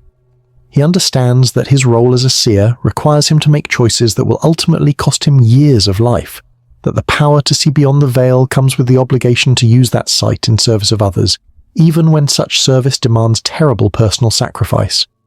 The water scrying reveals the broad patterns of the future, but for more specific guidance, Murus turns to the ogham stones. These carved markers contain the accumulated wisdom of generations of seers, their symbols encoding not just information, but entire systems of thought about the nature of time, causality, and spiritual influence. When cast according to the proper rituals, they can answer precise questions about specific situations and individuals. Tonight, the stones seem to possess a life of their own, moving in his hands as if guided by invisible forces, arranging themselves in patterns that shift and change even as he tries to read them. The message they convey is complex and troubling. The Roman Empire, which has already begun to influence the southern parts of Celtic territory, will within a generation launch a systematic campaign to suppress the old religion and replace it with new ways of understanding the relationship between the living and the dead. This knowledge presents Murus with a terrible dilemma. If he shares this prophecy with his people, they will want to take action to prevent it, potentially triggering the very conflicts that the vision has shown him. But if he remains silent, they will be unprepared for the challenges that await them, lacking the spiritual and practical resources necessary to preserve their traditions in the face of organized suppression. The ogham stones offer guidance for this dilemma as well, but their advice comes in the form of riddles that require careful interpretation. They suggest that preservation requires transformation, that the old ways can survive only by adapting to new circumstances, that the essential wisdom of the Celtic spiritual tradition must be encoded in forms that will not be recognized as threats by the incoming powers. As Murus contemplates this counsel, he becomes aware that he is not alone in the stone circle. The intensity of his divination work has attracted the attention of otherworldly entities who are drawn to such displays of spiritual power. Gathered around the perimeter of the sacred space are spirits who specialize in matters of prophecy and temporal manipulation, beings whose existence spans multiple timelines simultaneously, and who can therefore offer insights that no mortal seer could achieve through purely human means.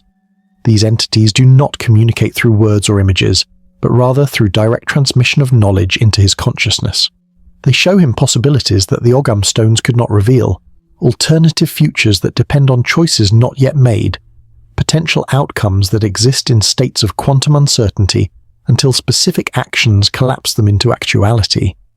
He sees a future where the Celtic spiritual traditions disappear entirely, swept away by the advance of imperial religion and forgotten by subsequent generations. But he also sees possibilities where essential elements of the old wisdom survive by hiding within the new systems, preserving themselves through careful adaptation and strategic concealment. Most remarkably, he glimpses futures where the ancient knowledge experiences a renaissance, returning to influence human spiritual development in eras so distant that they seem more like fantasy than prophecy. The otherworldly beings make it clear that these different outcomes are not predetermined but depend on actions taken by people like himself, seers and wisdom keepers who have the knowledge and the spiritual authority necessary to guide the preservation and transformation of their traditions. They offer to share additional insights about the specific steps that should be taken to ensure the survival of Celtic wisdom, but they warn that such knowledge comes with obligations that extend far beyond his individual lifetime.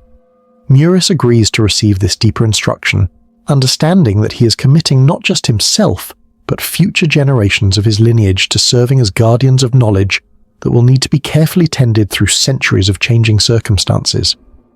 The entities begin to download information directly into his mind, not just facts and techniques, but entire systems of understanding about how spiritual wisdom can be preserved, transmitted, and adapted while maintaining its essential integrity. This process is exhausting and potentially dangerous. The human mind is not designed to receive such vast quantities of information in such a compressed time frame, and Muris can feel his consciousness straining under the weight of knowledge that belongs properly to beings who exist outside the normal constraints of time and space.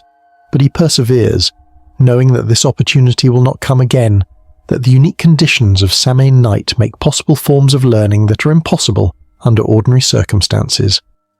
While Muris undergoes his otherworldly education, other forms of divination are taking place throughout the Celtic territories. Consider young Eowulf, a farmer's daughter in what will one day become County Cork, who has gathered with her sisters and female cousins for the traditional women's divination rituals that accompany Samhain night. Their practices are different from the formal prophecy work of trained seers like Muris, but they are no less significant for their domestic focus. These are the techniques that ordinary people use to gain insights about matters that directly affect their daily lives. Questions about marriage and children, health and prosperity, relationships and conflicts that shape the immediate experiences of family and community. Eve and her companions have prepared a special feast featuring foods that are associated with otherworldly knowledge, nuts that have been blessed under the full moon, apples from trees that grow near sacred wells, bread baked with flour ground from grain that was harvested during a thunderstorm. Each of these ingredients possesses the spiritual properties necessary to enhance psychic sensitivity and open channels of communication with sources of supernatural wisdom. As they eat, the women perform divination rituals that have been passed down through generations of their families. They peel apples in single, unbroken strips and throw the peels over their shoulders, reading in the patterns they form the initials of future husbands. They crack nuts and examine the shapes of the shells, interpreting these natural formations as messages about the fertility and prosperity that the coming year will bring. But their most serious divination involves a practice known as mirror walking, using reflective surfaces to glimpse alternate realities and potential futures. Each woman takes a turn standing before a mirror that has been positioned to catch the light of the sacred fire, but instead of looking at her own reflection, she focuses her attention on the space behind and around her reflected image. In this peripheral vision, otherworldly scenes begin to manifest. Oif sees herself as an old woman, surrounded by children and grandchildren in a house that she does not recognize. The vision suggests a long and fruitful life, but it also shows her leaving her current home and establishing herself in a distant location. She sees a man standing behind her in the reflection, not clearly enough to identify him, but with sufficient detail to recognize him when they eventually meet in the physical world. Her sister Deirdre receives a more troubling vision. In her reflection, she sees herself dressed in the robes of a religious initiate, but not the familiar garments of a Celtic priestess. The clothing suggests association with the new religion that Roman traders have begun introducing to their territory, a spiritual system that demands exclusive loyalty and forbids the practice of traditional ceremonies like the one they are currently performing. This vision suggests that Deirdre will eventually convert to the foreign religion, but the mirror walking reveals additional details that complicate this simple interpretation. She sees herself teaching young people, passing on knowledge that appears to be Celtic wisdom disguised in the language and symbols of the new faith. The vision suggests that her conversion will not represent abandonment of her ancestral traditions, but rather a strategic adaptation that allows those traditions to survive within a changed religious landscape. These domestic divination practices serve important social functions within Celtic communities. They provide women with sources of guidance and comfort that help them navigate the uncertainties of life in a world where individual fate is subject to forces beyond personal control. They create opportunities for shared experience and mutual support among female relatives and friends. Most importantly, they maintain traditions of spiritual practice that complement but remain distinct from the more formal religious activities dominated by male druids and seers. But the most profound divination experiences of Samhain night occur when the formal and informal traditions intersect, when trained seers work in cooperation with ordinary people who possess natural psychic sensitivities. Consider the case of Cormac the Judge, who serves as both legal authority and spiritual advisor for a coalition of clans in what will one day become County Meath. Cormac faces a decision that will affect the lives of hundreds of people, whether to negotiate a treaty with Roman representatives who have offered attractive terms for peaceful integration into the imperial system, or to organize resistance against Roman expansion and accept the military conflict that such resistance would inevitably provoke. Both choices carry serious risks and uncertain outcomes, and the stakes are too high to rely on purely human judgment. Working with Muris and other seers from neighbouring territories, Cormac organises a collective divination ritual that combines multiple techniques and draws on the psychic resources of numerous participants. They gather at an ancient stone circle that serves as a regional centre for important ceremonies, creating a supernatural environment that amplifies the divinatory abilities of everyone present. The ritual begins with formal invocations that call upon the accumulated wisdom of ancestral spirits who face similar challenges in their own lifetimes. These entities manifest not as individual personalities, but as a collective presence that embodies the strategic and spiritual insights of countless generations. They do not provide simple answers to Cormac's questions, but rather offer frameworks for understanding the deeper implications of the choices he faces. The ancestral wisdom reveals that the Roman expansion represents more than just political conquest. It is part of a larger transformation in human consciousness that will affect spiritual development throughout the world. The old ways of relating to the other world will not simply be suppressed by imperial authority. They will become genuinely less effective as human societies evolve toward different methods of organizing reality. This revelation forces Cormac to reconsider his entire understanding of the situation. He had been thinking in terms of preserving unchanged traditions against external threats, but the divination shows him that effective preservation requires adaptation, that the essential wisdom of his people can survive only by finding new forms of expression that remain viable under changed circumstances. Working together, the seers develop a strategy that incorporates insights from multiple divination techniques. They will negotiate the treaty with Rome, but on terms that preserve space for traditional practices within the imperial system. They will encourage young people to learn Latin and Roman customs, but they will also ensure that Celtic spiritual knowledge is transmitted through families and informal networks that imperial authorities are unlikely to monitor closely. Most importantly, they will begin encoding essential elements of their wisdom in forms that appear compatible with Roman religion, but actually preserve Celtic understanding in disguised forms. Sacred sites will be rededicated to Roman deities whose attributes correspond to Celtic spiritual functions. Traditional ceremonies will be modified to incorporate Roman symbols while maintaining their original otherworldly connections. The knowledge of seers like Muris will be preserved in poetry and storytelling that appears to be simple entertainment, but actually contains precise instructions for maintaining contact with otherworldly sources of guidance. This strategy emerges not from human cleverness alone, but from otherworldly wisdom accessed through the unique divinatory opportunities that Samhain night provides. The spirits who guide the seer's understanding possess perspectives that span centuries and encompass spiritual developments that purely human consciousness could not anticipate. Their guidance allows the Celtic wisdom keepers to make decisions based on knowledge of long-term consequences that would otherwise remain hidden until it was too late to influence them effectively. The divination rituals of Samhain night served as humanity's first systematic attempt to develop technologies for accessing information that exists outside the normal flow of linear time. The techniques developed by Celtic seers for consulting otherworldly sources of wisdom would influence magical and religious practices for millennia, creating templates for prophetic work that persist in various forms throughout the world's spiritual traditions. But perhaps most importantly, these ancient divination practices represented a sophisticated understanding of the relationship between knowledge and responsibility. The Celtic seers who opened themselves to otherworldly wisdom understood that such knowledge came with obligations that extended far beyond their individual lives. They accepted roles as guardians of information that would need to be carefully preserved and transmitted through generations of changing circumstances. The insights gained through Samhain divination were not treated as mere curiosities or personal advantages, but as sacred trusts that required careful stewardship.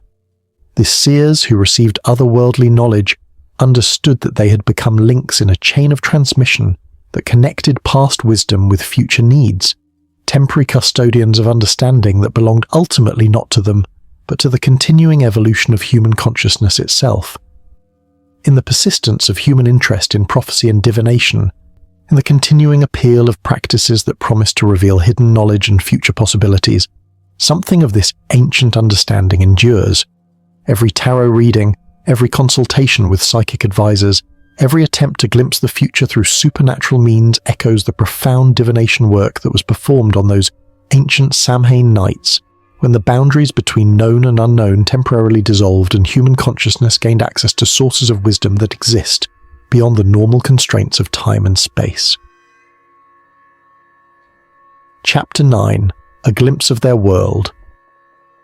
As the sacred fires burned lower and the night deepened toward that darkest hour before dawn, the true nature of ancient Samhain revealed itself in all its terrifying majesty. This was not the sanitized celebration that modern minds might imagine, but a collision between dimensions so profound that it temporarily transformed the very fabric of reality. To understand what our ancestors experienced on these nights, we must abandon our comfortable assumptions about the separation between the living and the dead, and step into a world where such boundaries were not fixed, features of existence, but temporary conveniences that could be dissolved when cosmic conditions aligned. Picture the hill fort of Emain Macha, the legendary seat of the Ulster kings, on the Samhain night of 389 CE. Here, 300 souls have gathered within the protective stone walls, representing dozens of clans and tribes who have travelled for days to reach this sacred centre for the most important ceremony of the Celtic year. But they are not alone within those ancient ramparts. By midnight, they are vastly outnumbered by entities that have crossed over from the otherworld, creating a population density that defies the physical limitations of the hill fort's actual space. The living huddle together in groups defined by family and tribal affiliations, but they are interspersed among crowds of spirits who follow different organizational principles entirely.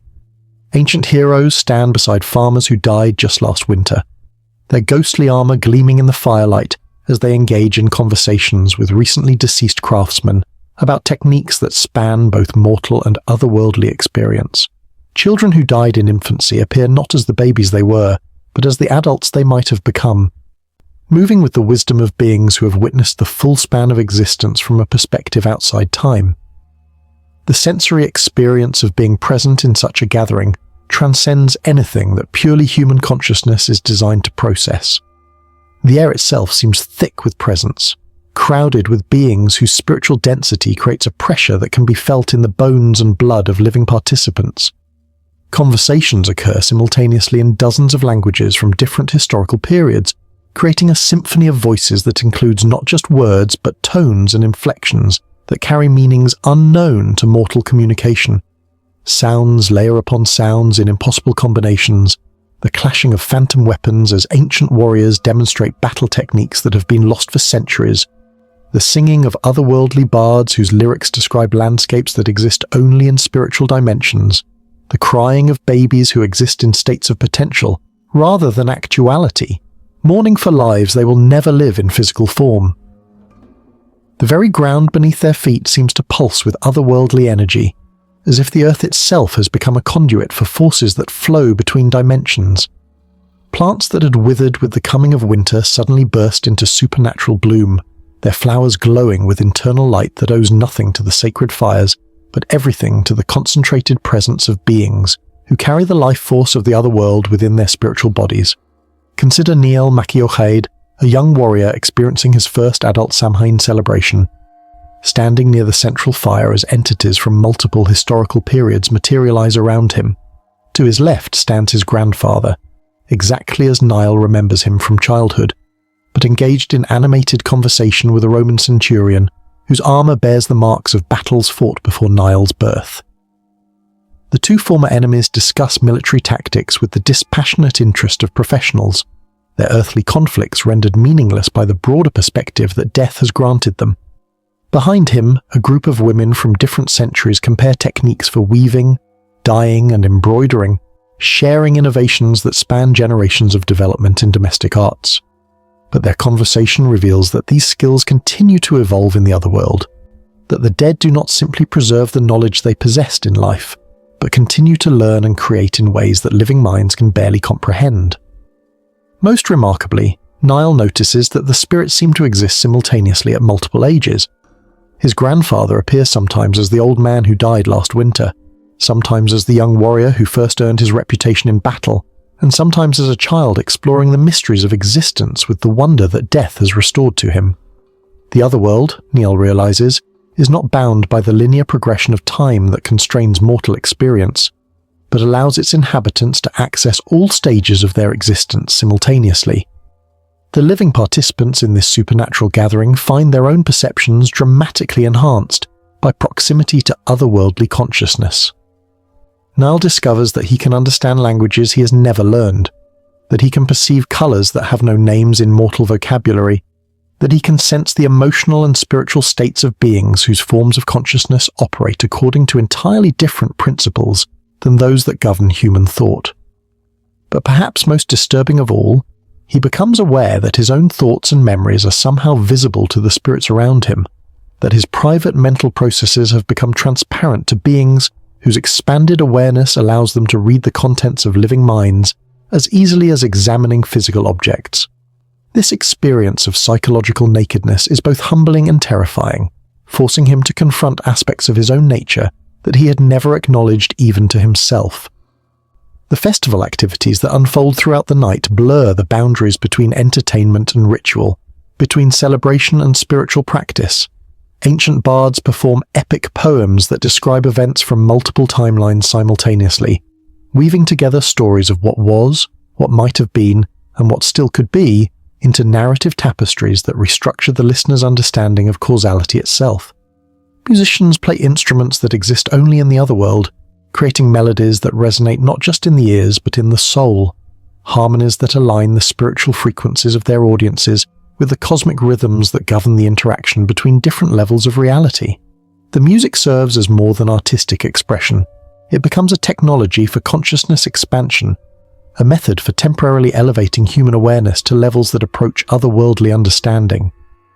Dancers move in patterns that trace sacred geometries across the Hillfoot's courtyard, their steps following choreographies that map the hidden connections between physical space and spiritual dimension. As they dance, the very air around them begins to shimmer with visible energy, creating temporary portals through which observers can glimpse landscapes that exist in parallel realities.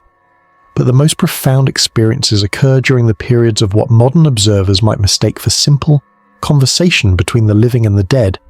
These exchanges represent humanity's most direct access to forms of knowledge that exist beyond the constraints of mortal experience. The spirits share not just information but entire frameworks of understanding, ways of perceiving reality that incorporate perspectives impossible for beings confined to linear time and three-dimensional space. Consider the dialogue between Match the Wise Woman, a living druidess of considerable learning, and Nuada the Silver-Handed, the legendary king whose spiritual presence carries the accumulated authority of centuries of otherworldly existence. Their conversation begins with practical matters, questions about the management of tribal alliances and the resolution of territorial disputes, but gradually expands to encompass cosmic principles that govern the evolution of consciousness itself. Nuada explains that the otherworld is not simply a destination for deceased humans, but a complex ecology of consciousness that includes beings who have never experienced physical incarnation, entities whose existence spans multiple universes simultaneously, and forms of awareness that emerge from the intersection of different dimensional systems. The human dead, he reveals, represent only one category of otherworldly inhabitant, and often not the most significant category in terms of cosmic influence. This revelation forces Matcha to reconsider her entire understanding of death and afterlife. She had assumed that the otherworld was essentially an expanded version of human society, populated by people who had completed their earthly existence but retained their familiar personalities and relationships. But Nuada's description suggests something far more complex and far more alien, a realm where human consciousness must adapt to forms of existence that have no earthly parallels. The king describes conditions in the otherworld that challenge basic assumptions about identity, individuality, and the nature of consciousness itself. Spirits can merge temporarily or permanently, creating composite beings whose awareness incorporates the experiences and knowledge of multiple former individuals.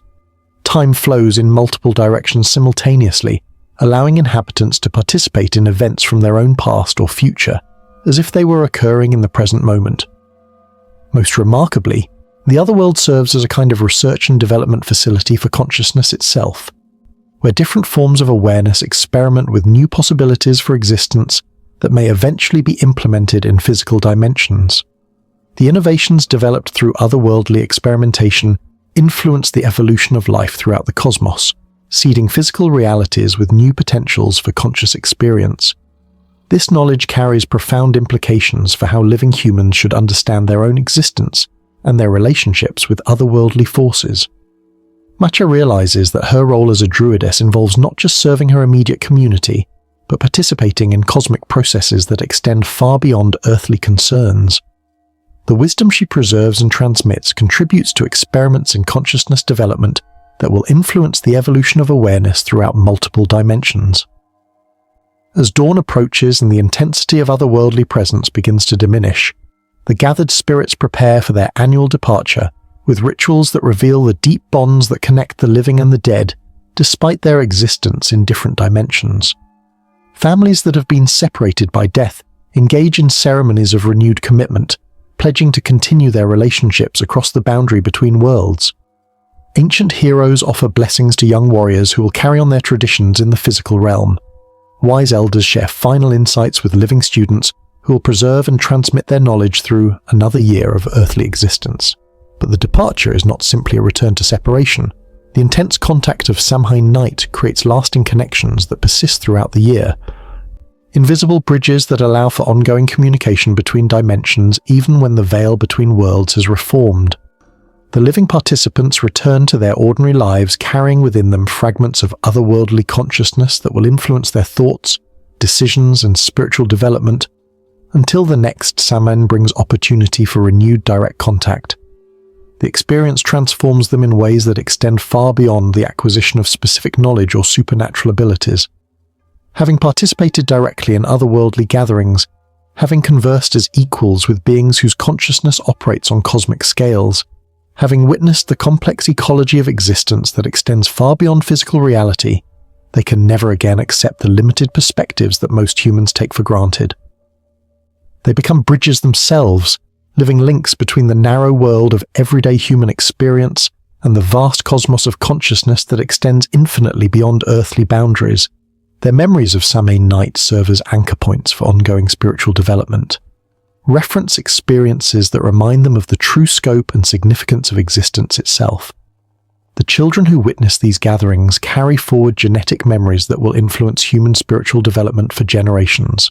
Even when the specific details of ancient Samhain celebrations are forgotten, even when the original meanings of the rituals are lost, something essential persists in the collective human unconscious. The knowledge that reality extends far beyond what ordinary perception reveals, that consciousness continues beyond physical death, that living humans participate in cosmic processes whose scope and significance transcend earthly understanding. In the modern celebration of Halloween, in the persistent human fascination with ghosts and supernatural entities, in the continuing appeal of practices that promise contact with otherworldly forces, we glimpse the enduring influence of those ancient gatherings, where the living and the dead met as equals in ceremonies that temporarily dissolved the boundaries between dimensions.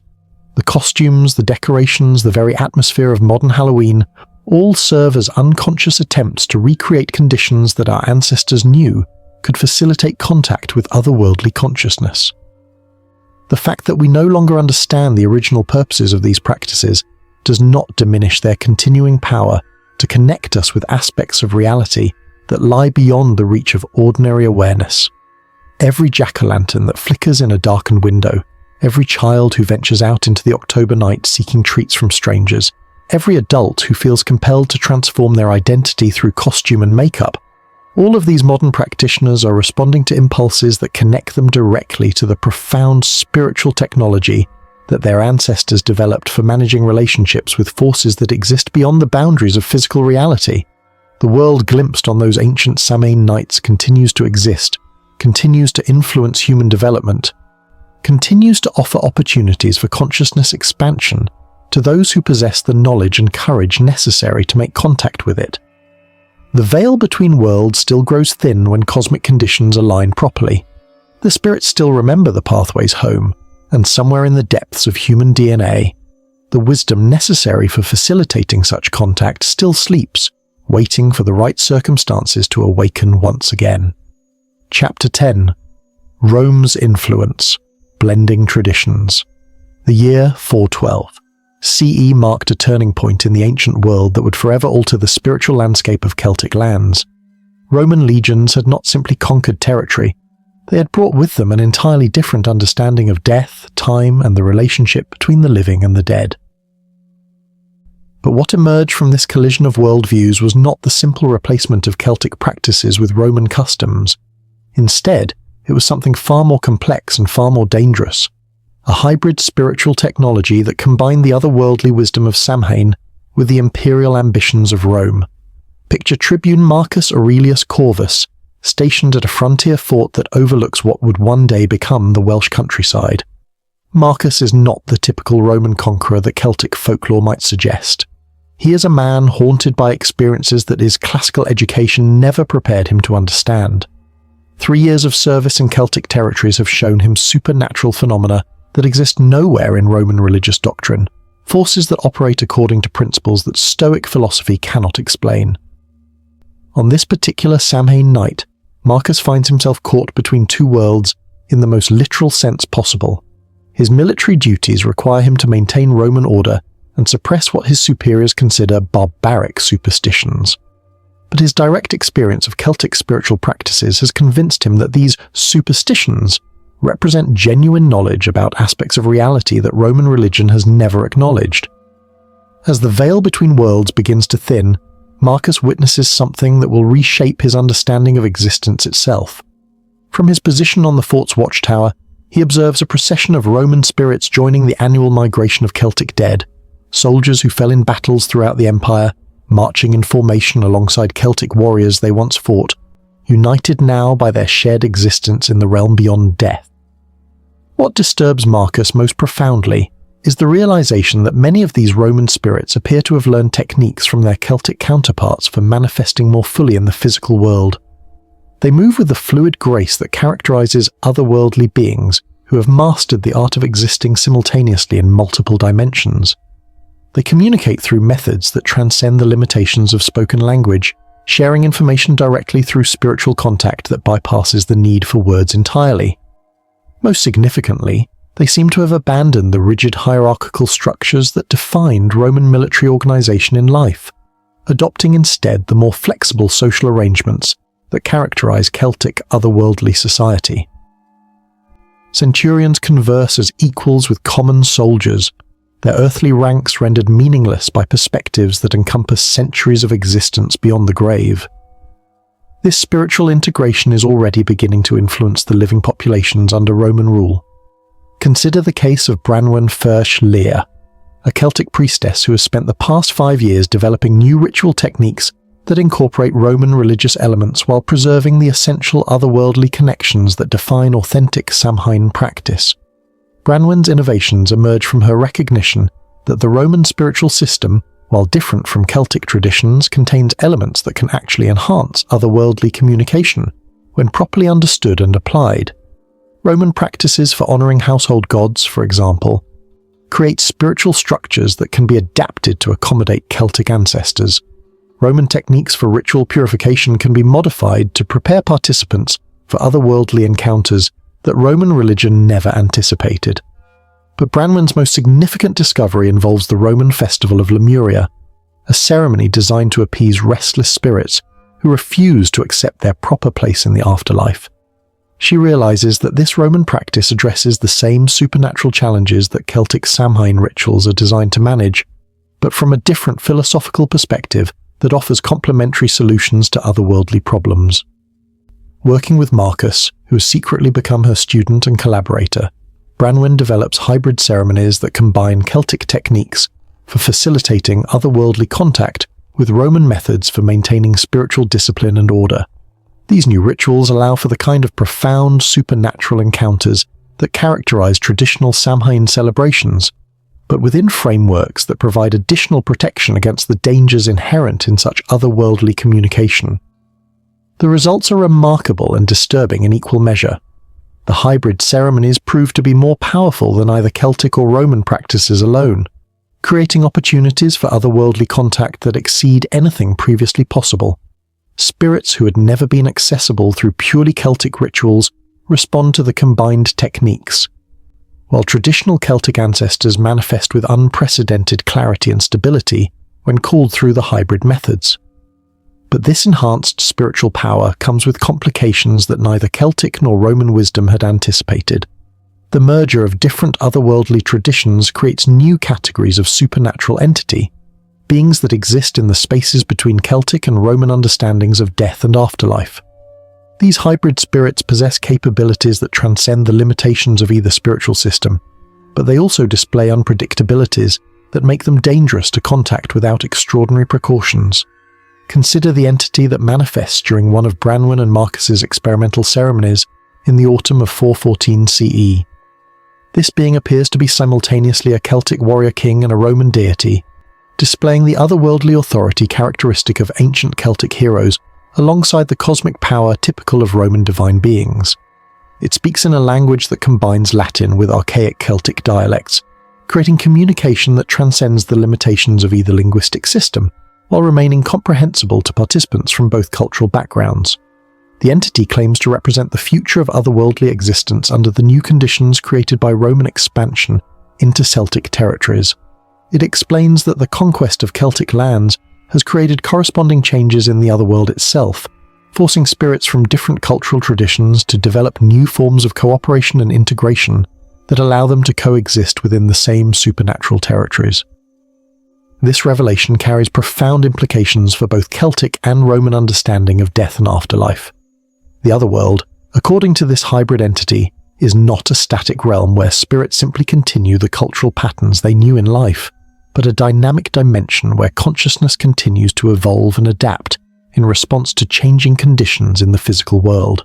The Roman conquest of Celtic territories has created new possibilities for spiritual development that did not exist when the two cultures remained separate. Celtic spirits gain access to Roman techniques for organizing and directing otherworldly energies, while Roman spirits learn Celtic methods for maintaining flexible relationships with the physical world. The resulting combinations produce forms of otherworldly consciousness that are more sophisticated and more powerful than either tradition could develop independently. But this spiritual evolution also creates new challenges for the living populations who must learn to navigate relationships with these enhanced otherworldly entities. The hybrid spirits possess capabilities that exceed the scope of traditional protective measures, requiring the development of new ritual technologies that can safely manage contact with beings whose power transcends the boundaries of familiar spiritual categories. Branwen and Marcus find themselves at the forefront of this spiritual revolution, pioneers in the development of practices that will influence otherworldly relationships throughout the expanding Roman Empire. Their work attracts attention from both Celtic druids and Roman religious authorities, creating political complications that force them to develop sophisticated strategies for concealing the true nature of their innovations. The hybrid practices they develop must appear to Roman authorities as acceptable adaptations of barbarian customs to imperial religious requirements, while simultaneously satisfying Celtic spiritual leaders that essential otherworldly connections are being preserved despite the overlay of Roman elements. This dual deception requires extraordinary skill in the manipulation of religious symbolism and ritual structure. They discover that Roman deities can serve as acceptable covers for Celtic otherworldly entities when the proper correspondences are established. Mars, the Roman god of war, can be invoked in ways that actually summon Celtic warrior spirits, while Minerva, the goddess of wisdom, can serve as a conduit for accessing Celtic sources of otherworldly knowledge. The key lies in understanding that deities and spirits are not fixed entities, but rather archetypal patterns that can be accessed through multiple cultural frameworks. This insight leads to the development of what will become known as Interpretatio Romana, the systematic identification of Celtic deities with Roman gods for purposes of religious administration. But in the hands of practitioners like Branwen and Marcus, this process becomes something far more sophisticated than simple cultural translation. It becomes a method for creating spiritual technologies that operate simultaneously within multiple religious systems while transcending the limitations of any single tradition. The influence of these innovations extends far beyond the immediate circumstances of Roman-Celtic cultural contact. The hybrid spiritual practices developed during this period established templates for religious syncretism that will influence the development of Western spiritual traditions for centuries to come. The techniques for combining different otherworldly systems while preserving their essential characteristics provide models for managing cultural encounters that continue to shape religious evolution throughout the world. But perhaps most significantly, the Roman-Celtic spiritual synthesis demonstrates that otherworldly forces are not bound by the cultural categories that human societies use to organize religious experience.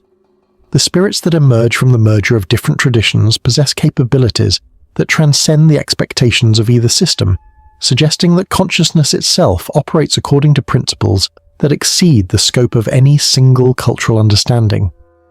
Consider the case of Lucius Septimius Draco, a Roman merchant who establishes trading relationships with Celtic communities throughout what will become modern Ireland. Lucius initially approaches Celtic spiritual practices with the skeptical pragmatism typical of Roman commercial culture, viewing local religious customs as curiosities that must be tolerated for the sake of profitable business relationships. But repeated exposure to authentic Samhain celebrations gradually convinces him that Celtic otherworldly practices provide access to forms of knowledge that Roman religion has never acknowledged. He begins to participate in Celtic ceremonies not as a cultural observer, but as a genuine spiritual seeker, learning techniques for otherworldly communication that enhance his ability to navigate the complex networks of relationship and obligation that define successful commerce in Celtic societies. Lucius's transformation illustrates the broader pattern of Roman-Celtic spiritual integration. Rather than simply imposing Roman religious practices on conquered Celtic populations, the process of imperial expansion creates opportunities for mutual learning and cultural evolution that benefit both traditions. Romans gain access to Celtic techniques for otherworldly communication, while Celts learn Roman methods for organizing and directing spiritual energies toward practical objectives. The resulting synthesis produces spiritual practices that are more sophisticated and more effective than either tradition could develop independently. But it also creates new categories of risk and responsibility that require careful management by practitioners who understand the implications of working with enhanced otherworldly forces. The hybrid practices that emerge from Roman-Celtic spiritual contact establish patterns that will influence the development of European religious traditions throughout the medieval period and beyond. The techniques for combining different otherworldly systems while preserving their essential characteristics provide templates for managing the kind of cultural encounters that shape religious evolution throughout human history. But most importantly, the Roman-Celtic synthesis demonstrates that spiritual development is not a zero-sum competition between different religious systems, but rather a collaborative process where different approaches to otherworldly relationship can enhance and strengthen each other when properly integrated. The enhanced spiritual capabilities that emerge from this synthesis suggest that consciousness itself benefits from exposure to multiple frameworks for understanding the relationship between the living and the dead. As Roman influence spreads throughout Celtic territories, the hybrid spiritual practices developed by pioneers like Branwen and Marcus begin to influence broader patterns of religious development, Celtic communities learned to preserve their essential otherworldly connections within frameworks that appear acceptable to Roman administrators, while Roman settlers discover that Celtic spiritual techniques provide access to forms of knowledge and power that classical religion never acknowledged. The resulting transformation affects not just religious practices, but the fundamental structure of otherworldly relationships throughout the expanding empire. The spirits themselves begin to adapt to the new conditions, developing enhanced capabilities that allow them to operate effectively within the merged spiritual environment that Roman Celtic synthesis creates. This otherworldly evolution, in turn, influences the continuing development of spiritual practices among the living populations who must learn to navigate relationships with these enhanced supernatural entities. The ancient wisdom of Samhain persists, but in forms that have been enriched and complicated by contact with Roman approaches to managing the relationship between the living and the dead. The collision between Celtic and Roman spiritual systems creates not the destruction of ancient wisdom, but its transformation into new forms that prove to be more resilient and more adaptable than either tradition could achieve independently. The essential insights of Samhain survive, but within hybrid frameworks that allow them to operate effectively under the changed conditions created by imperial expansion and cultural integration. Chapter 11. Feralia and Pomona's integration. As the Roman Empire consolidated its grip on Celtic territories, something unprecedented began to occur in the supernatural landscape of the ancient world. Two Roman festivals, Feralia, the solemn commemoration of the dead, and Pomona, the celebration of harvest goddess, began to merge with the cosmic forces of Samhain in ways that created entirely new forms of otherworldly experience. This was not simple cultural borrowing, but a fundamental transformation in the spiritual ecology of death and rebirth that would reshape Western civilization's understanding of the boundary between life and death. Picture the villa of Gaius Pomponius Atticus, built on a hillside that overlooks what would one day become the city of Bath in the year 438 CE. Atticus represents the new breed of Roman administrator, men who have lived long enough in Celtic territories to understand that effective governance requires accommodation with spiritual forces that classical Roman religion never acknowledged. His villa has been constructed according to architectural principles that blend Roman engineering with Celtic sacred geometry, creating spaces that serve simultaneously as centers of imperial administration and as conduits for otherworldly communication. Tonight, as October draws toward its end, Atticus prepares to host a ceremony that would have been unthinkable just a generation earlier, a hybrid celebration that honors the Roman dead according to Feralia traditions, while simultaneously acknowledging the Celtic understanding that the veil between worlds grows thin at this season.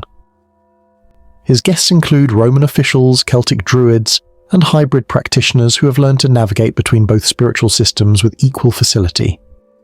The preparations for this ceremony reveal the profound changes that Roman-Celtic contact has produced in both traditions. The villa's central courtyard has been arranged according to Feralia protocols, with each family represented by designated spaces for honoring their deceased ancestors. But these Roman memorial areas have been integrated with Celtic sacred elements: rowan wood from groves where ancient heroes are buried, water drawn from springs that are known to serve as gateways to the other world, and carved stones that channel the same spiritual energies that flow through traditional Celtic stone circles.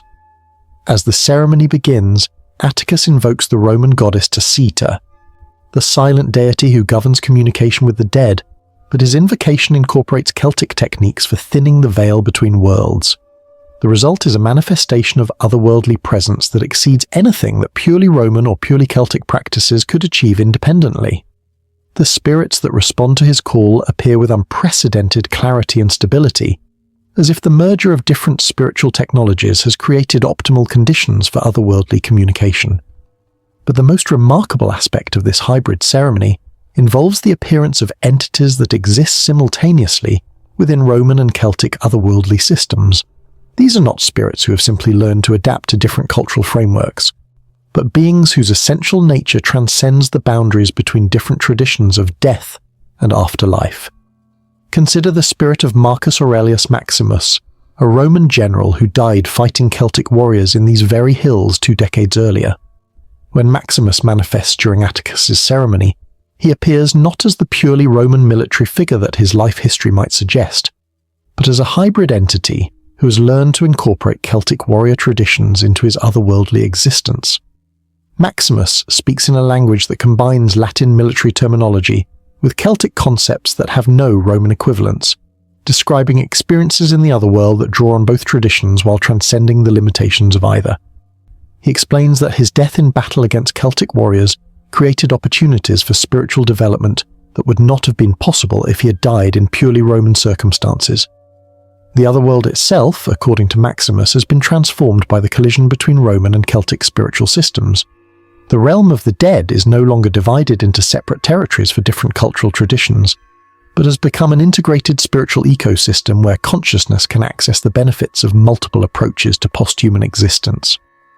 This revelation forces Atticus and his guests to reconsider their fundamental assumptions about death, identity, and the continuity of consciousness beyond physical existence. The otherworld that Maximus describes is not simply a destination for human spirits, but an active laboratory for consciousness development where different cultural approaches to spiritual evolution are combined and tested in ways that produce enhanced forms of posthuman awareness. The integration of Feralia traditions with Celtic otherworldly practices creates opportunities for this kind of spiritual innovation, but it also produces complications that require careful management by living practitioners who must learn to navigate relationships with these enhanced supernatural entities. The festival of Pomona adds another layer of complexity to this emerging spiritual synthesis.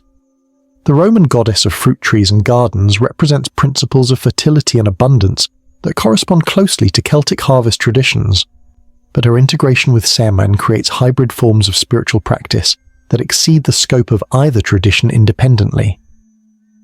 Consider the case of Claudia Maxima, a Roman matron who has married into a Celtic family and learned to combine Roman domestic religious practices with Celtic seasonal ceremonies. Claudia's household shrines honor both Roman household gods and Celtic ancestral spirits, but her most sophisticated religious work involves developing techniques that allow these different spiritual entities to collaborate in promoting the welfare of her family and community. During the harvest season leading up to Samhain, Claudia performs ceremonies that invoke Pomona's blessing on the fruits of field and orchard, while simultaneously acknowledging the Celtic understanding that the abundance of harvest must be shared with the returning dead. Her offerings include both Roman ritual foods and Celtic spiritual nourishment, creating conditions that satisfy the requirements of both traditions while producing results that exceed what either system could achieve alone. The spirits that respond to these hybrid invocations display capabilities that transcend the expectations of either Roman or Celtic spiritual practice. Roman household gods begin to manifest with the otherworldly authority characteristic of Celtic ancestral spirits, while Celtic ancestors demonstrate the organizational abilities typical of Roman divine beings. The resulting synthesis produces forms of supernatural assistance that prove more effective than either tradition could provide independently. But perhaps most significantly, Claudia's work demonstrates that the integration of different spiritual systems requires not just the combination of different techniques, but the development of entirely new frameworks for understanding the relationship between human consciousness and otherworldly forces. The hybrid practices that emerge from Pomona-Samhain integration establish new categories of spiritual relationship that transcend the boundaries between human and divine, mortal and immortal, natural and supernatural. The entities that respond to these combined invocations appear to exist simultaneously in multiple spiritual dimensions, possessing capabilities that allow them to operate effectively within different otherworldly systems while maintaining coherent individual identities. This spiritual evolution has profound implications for human religious development throughout the Roman Empire.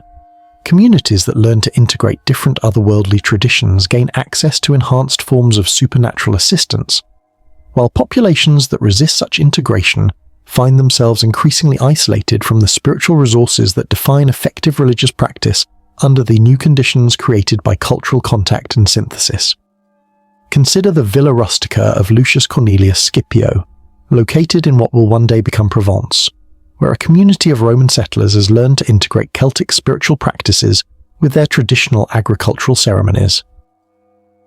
Scipio's community has discovered that Celtic techniques for communicating with land spirits can dramatically enhance the effectiveness of Roman agricultural rituals, producing harvests that exceed anything that purely Roman farming methods could achieve.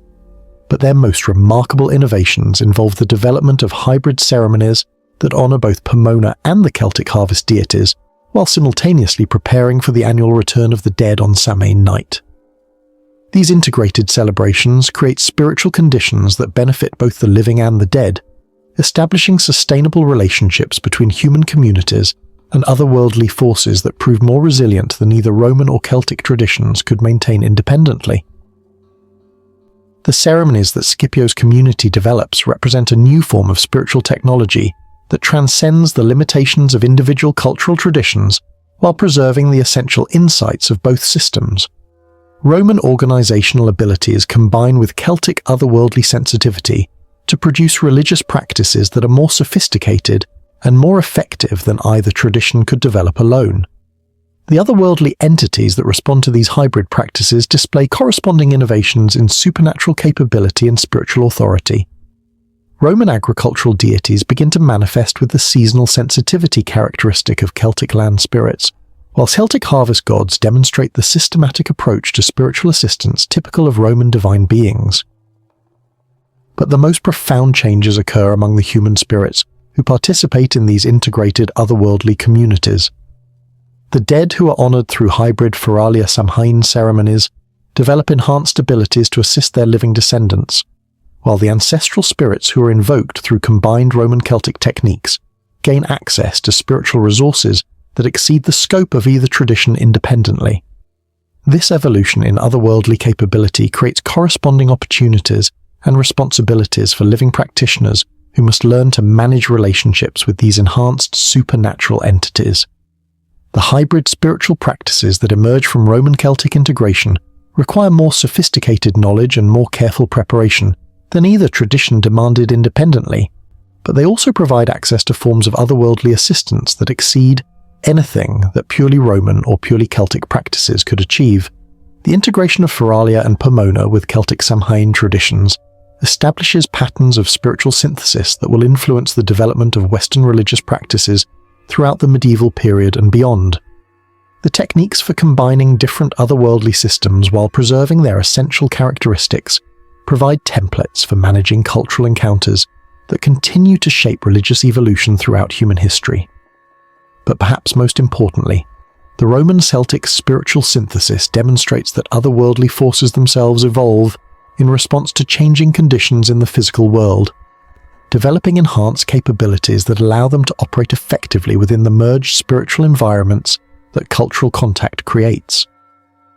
The ancient wisdom of Samhain persists within these hybrid frameworks, but in forms that have been enriched and complicated by contact with Roman approaches to death, harvest, and the relationship between human consciousness and otherworldly forces. The essential insights about the thinning veil and the annual return of the dead continue to govern spiritual practice, but within integrated systems that prove more adaptable and more resilient than either tradition could achieve independently. As these hybrid practices spread throughout the Roman Empire, they establish new patterns of religious development that will influence Western spiritual traditions for centuries to come. The collision between Celtic otherworldly wisdom and Roman organizational ability creates templates for spiritual synthesis that transcend the specific circumstances of their origin, providing models for managing the kind of cultural encounters that continue to shape religious evolution throughout human civilization. Chapter 12. All Hallows Eve, the Christian Layer. The year 609 CE marked the beginning of the most profound transformation in the history of Samhain, the moment when Christian missionaries, armed with papal authority and imperial backing, began their systematic campaign to reshape the spiritual landscape of Celtic territories. But what emerged from this encounter was not the simple replacement of pagan practices with Christian doctrine that church histories might suggest. Instead, it was a complex process of spiritual archaeology, where Christian leaders carefully excavated the deepest layers of Celtic otherworldly wisdom and rebuilt them according to theological frameworks that preserved essential functions while redirecting spiritual loyalties toward new forms of divine authority. Picture Pope Boniface IV, standing in the shadowed corridors of the Pantheon in Rome, contemplating a decision that will reshape Western civilization's relationship with death and the supernatural. The year is 610 CE, and reports from Celtic territories have convinced Boniface that direct suppression of otherworldly practices will fail catastrophically, potentially driving entire populations into armed resistance that could destabilize the Church's expansion throughout Northern Europe. The Celtic understanding of death and spiritual communication, Boniface realizes, represents knowledge that Christianity cannot simply reject without creating dangerous spiritual vacuums in converted populations. The annual thinning of the veil between worlds is not a pagan superstition, but a genuine supernatural phenomenon that occurs regardless of theological interpretation. The challenge facing the Church is not how to eliminate otherworldly contact, but how to channel it toward Christian purposes while preserving the spiritual benefits that such contact provides. Boniface's solution is both brilliant and disturbing in its implications. He will establish November 1st as All Saints' Day, creating a Christian festival that occupies the same cosmic moment as Samhain, while redirecting otherworldly energies toward communion with martyrs and saints, rather than ancestral spirits and Celtic deities. But this is not mere calendar manipulation. It represents a sophisticated form of spiritual engineering that preserves the essential technology of otherworldly communication while transforming its theological context. The papal decree that establishes All Saints' Day includes provisions that reveal the depth of Christian understanding of Celtic spiritual practices. The new festival will incorporate elements of vigil-keeping, sacred fire, and offerings to otherworldly beings, but these practices will honor Christian saints rather than pagan ancestors, and their execution will follow liturgical protocols that establish church authority over all forms of supernatural communication. But the most remarkable aspect of Boniface's innovation involves his recognition that successful spiritual transformation requires collaboration with the otherworldly forces themselves. The saints who will be honored during the new Christian festival must be selected not just for their theological significance, but for their ability to fulfill the same spiritual functions that Celtic ancestors and deities had previously served. Consider the case of St. Brigid of Kildare, whose veneration becomes central to Christian celebration in former Celtic territories. St. Brigid is not simply a Christian martyr imposed on pagan populations, but a carefully constructed spiritual entity who incorporates essential characteristics of the Celtic goddess Brigid, while redirecting otherworldly loyalties toward Christian theological frameworks. The Christian Saint Brigid maintains the Celtic goddess's associations with fire, craft, and spiritual wisdom, but these attributes are reinterpreted as gifts from the Christian god, rather than inherent divine powers. The sacred fires that had been kindled in honor of the Celtic goddess continue to burn, but they are now understood as symbols of Christian faith, rather than technologies for otherworldly communication. This process of spiritual transformation reveals the sophisticated theological strategy that underlies Christian expansion into Celtic territories. Rather than attempting to eliminate otherworldly practices entirely, Church authorities develop techniques for capturing and redirecting spiritual energies toward Christian purposes while preserving the essential functions that such practices serve in human religious experience. Picture Brother Columba, a Christian missionary working in what will one day become Scotland, during the autumn of 634 CE. Columba has spent 5 years learning to navigate the complex spiritual landscape of Celtic territories, and he has discovered that effective evangelization requires not the rejection of otherworldly practices, but their careful transformation according to Christian theological principles. Tonight, as the veil between worlds grows thin on what the Church now calls All Hallows Eve, Columba prepares to conduct a ceremony that would have been unthinkable to earlier generations of Christian missionaries. He will facilitate direct communication between his Celtic converts and otherworldly entities, but these entities will be Christian saints rather than pagan ancestors, and the communication will follow liturgical protocols that establish church authority over all forms of supernatural contact. The ceremony that Columba conducts reveals the remarkable degree to which Christian practice has adapted to accommodate Celtic spiritual technologies. Sacred fires burn according to traditional Celtic protocols, but they are blessed with Christian prayers and fed with woods that have been consecrated according to liturgical requirements. Offerings are made to otherworldly beings, but these offerings honor Christian martyrs rather than pagan deities, and their presentation follows rituals that acknowledge the ultimate authority of the Christian God. Most significantly, the otherworldly entities that respond to these Christian invocations display capabilities that clearly derive from their previous existence as Celtic spiritual beings. The Christian saints who manifest during Columba's ceremony possess intimate knowledge of local geography, detailed understanding of tribal relationships, and sophisticated awareness of seasonal and agricultural cycles, knowledge that they could not have acquired through purely Christian theological study. This evidence suggests that the transformation of Celtic otherworldly entities into Christian saints involves not the replacement of pagan spirits with Christian beings, but the conversion of existing supernatural entities to new theological frameworks. The same otherworldly consciousness that had previously operated as Celtic ancestors and deities now functions as Christian saints, but with enhanced spiritual authority derived from their integration into the cosmic hierarchy that Christian theology describes. Brother Columba's work demonstrates the profound theological sophistication that underlies Christian expansion into Celtic territories. The Church has recognized that effective spiritual transformation requires not the elimination of otherworldly relationships, but their redirection toward Christian purposes through processes that preserve essential spiritual functions while establishing new forms of divine authority.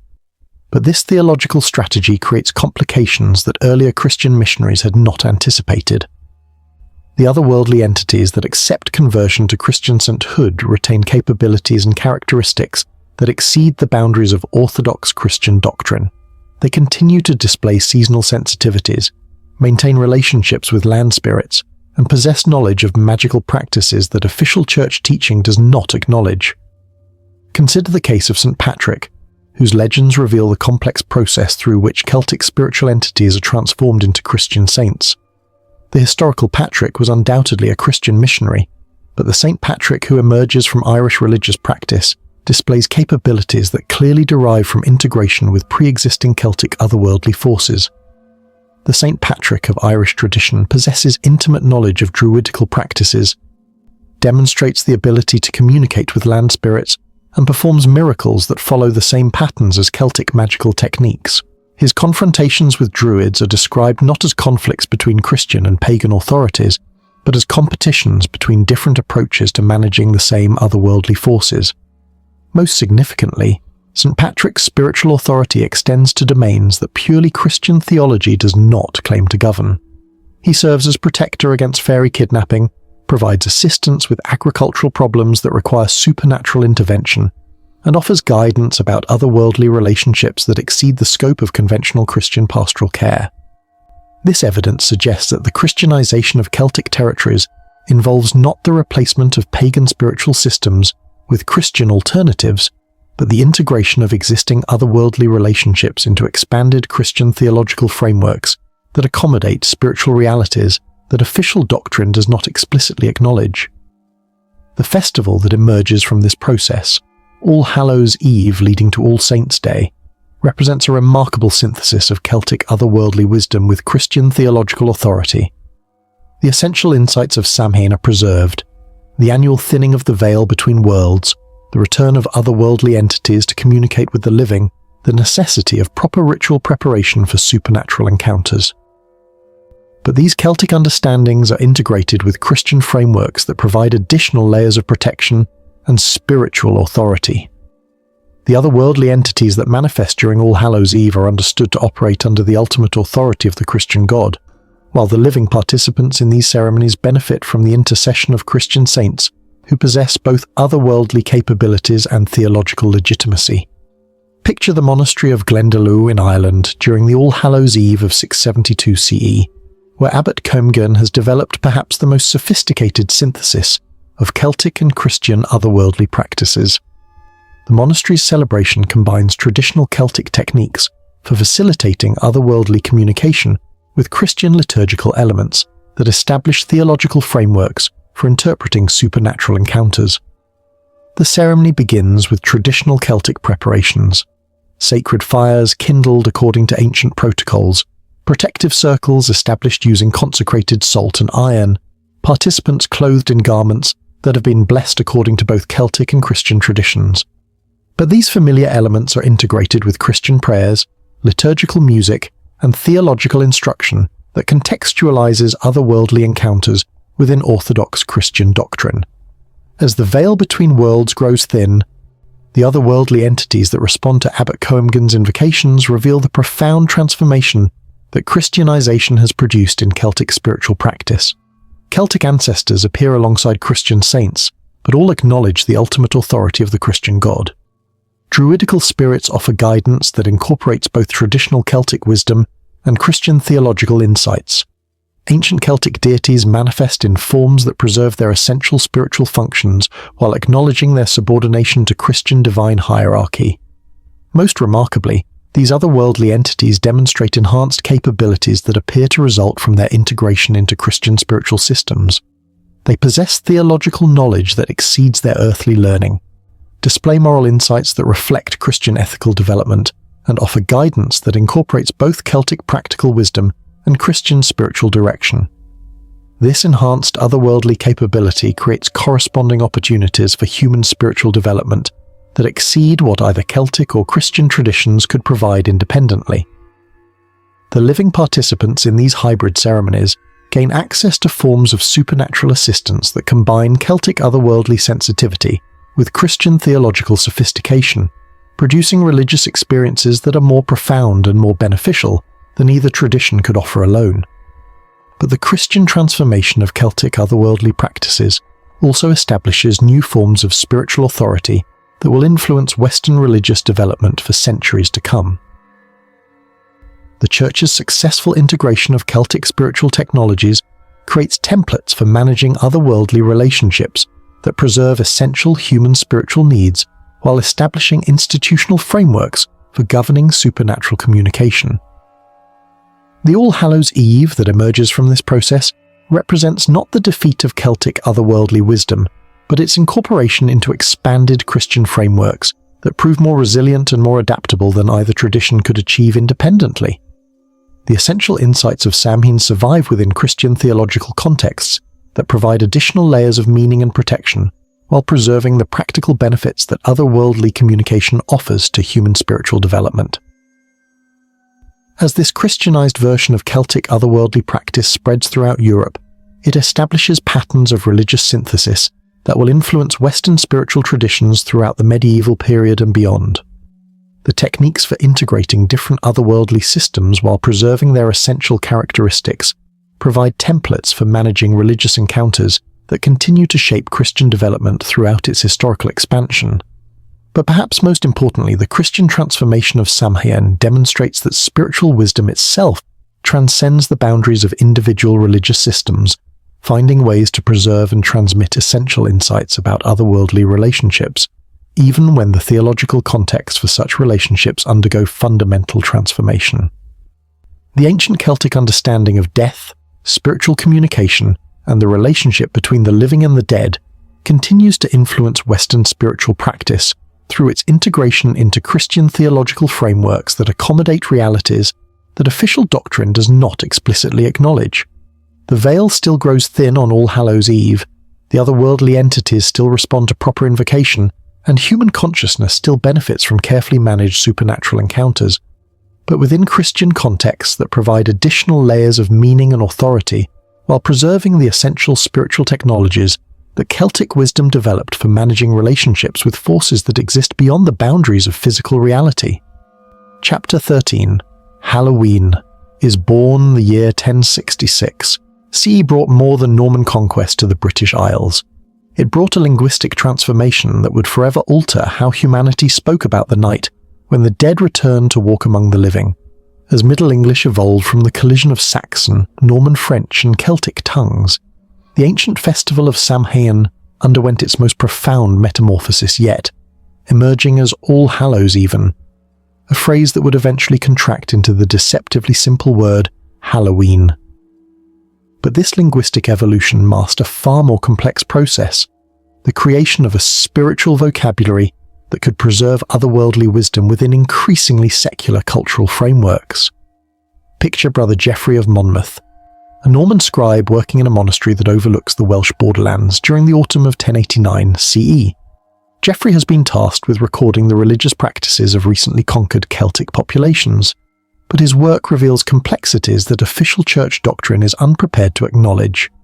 The All Hallows Even celebrations that he observes combine Christian liturgical elements with otherworldly technologies that clearly derive from sources far older than Christianity.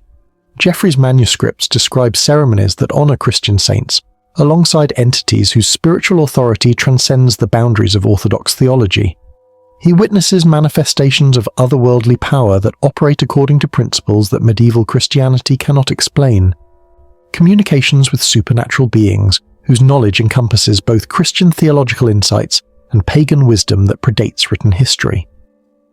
Most disturbing to Geoffrey's medieval Christian sensibilities is his growing recognition that the otherworldly entities invoked during All Hallows' Even celebrations possess forms of consciousness that exceed the scope of conventional Christian understanding of sainthood and spiritual existence. These beings display capabilities that suggest ongoing evolution and development in otherworldly realms, forms of posthuman consciousness that continue to adapt and transform in response to changing conditions in both spiritual and physical dimensions. But Geoffrey is also a scholar, and his intellectual honesty compels him to record what he observes, rather than what church doctrine suggests he should observe. His detailed descriptions of All Hallows' Even practices provide evidence that the Christianization of Celtic otherworldly traditions has produced not the elimination of pagan elements, but their integration into hybrid spiritual systems that transcend the boundaries of either tradition independently. The linguistic evolution that transforms All Hallows' Even into Hallowean reflects broader cultural changes that affect how medieval populations understand the relationship between Christian theological frameworks and otherworldly realities that exceed the scope of official religious doctrine. The abbreviated form suggests increasing familiarity with supernatural encounters, a cultural comfort with otherworldly communication that allows for casual reference to what had previously required formal liturgical language. Consider the case of Dame Marguerite de Beaumont, a Norman noblewoman who was married into a Saxon family with deep Celtic roots during the Halloween of 1134 CE. Marguerite's household celebrations reveal the sophisticated cultural synthesis that has emerged from centuries of religious and linguistic evolution. Her castle's Great Hall hosts a gathering that honors Christian saints according to Norman liturgical protocols, while simultaneously accommodating Saxon and Celtic otherworldly practices that operate according to entirely different spiritual principles. The ceremony that Marguerite orchestrates demonstrates the remarkable adaptability of otherworldly wisdom to changing cultural circumstances. Christian prayers invoke the intercession of saints, whose spiritual authority clearly derives from their integration with pre-existing Celtic otherworldly entities. Norman architectural elements create sacred spaces that channel spiritual energies according to principles that combine Gothic Christian symbolism with Celtic sacred geometry. Saxon and Celtic participants contribute ritual techniques that preserve essential otherworldly technologies within frameworks that appear acceptable to Norman religious authorities. But the most significant aspect of Marguerite's celebration involves the emergence of new forms of otherworldly entity that exist simultaneously within multiple cultural and theological systems. The spirits that respond to her hybrid invocations display capabilities that transcend the limitations of purely Christian, Saxon, or Celtic spiritual categories. They speak in languages that combine Norman French, Saxon English, and Celtic dialects, creating forms of communication that transcend the boundaries of individual linguistic traditions, while remaining comprehensible to participants from all cultural backgrounds. These multilingual otherworldly entities represent a new stage in the evolution of spiritual consciousness that has been produced by centuries of cultural contact and religious synthesis. They possess theological knowledge that encompasses Christian, Saxon, and Celtic understandings of divine authority and spiritual hierarchy. They demonstrate practical wisdom that incorporates the best insights from multiple traditional systems while transcending the limitations that each tradition faced when operating independently. Most remarkably, these hybrid otherworldly beings display enhanced capabilities for assisting living humans with problems that require integration of different cultural approaches to spiritual and practical challenges. They can provide guidance for managing conflicts between Norman, Saxon, and Celtic legal systems. They offer insights for navigating the complex social hierarchies that result from cultural conquest and integration. They possess knowledge of healing techniques that combine Christian, Saxon, and Celtic medical traditions in ways that prove more effective than any single approach could achieve independently. This enhanced otherworldly capability creates corresponding opportunities for human spiritual development that exceed what any single cultural tradition could provide alone. The living participants in Marguerite's Halloween celebrations gain access to forms of supernatural assistance that incorporate the theological sophistication of Christian doctrine, the practical wisdom of Saxon customs, and the otherworldly sensitivity of Celtic spiritual traditions. But the evolution of Halloween also creates new challenges for practitioners who must learn to navigate increasingly complex spiritual landscapes where multiple otherworldly systems operate simultaneously. The simplified linguistic reference masks the growing sophistication required to manage relationships with enhanced supernatural entities that operate according to principles derived from multiple cultural and theological sources. Consider the village of Little Wickham in what will become Oxfordshire during the Halloween of 1167 CE, where the local priest, Father Edmund, has developed perhaps the most sophisticated synthesis of Christian, Saxon, and Celtic otherworldly practices. Father Edmund's celebration reveals how thoroughly the linguistic evolution from All Hallows Even to Hallowe'en has been accompanied by corresponding evolution in spiritual practice and otherworldly relationship. The ceremony that Father Edmund conducts combines Christian liturgical elements with Saxon legal procedures and Celtic otherworldly technologies in ways that create entirely new forms of spiritual practice. Christian prayers establish theological frameworks for supernatural encounters.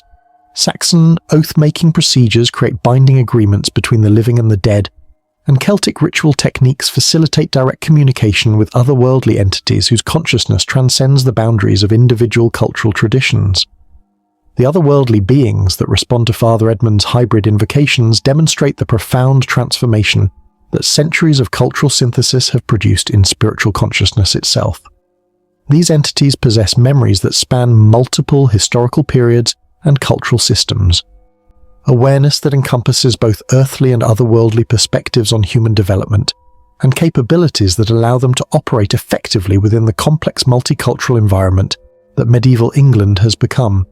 But perhaps most significantly, these enhanced otherworldly beings display forms of consciousness that suggest ongoing evolution and development in spiritual realms that parallel and interact with cultural evolution in physical dimensions.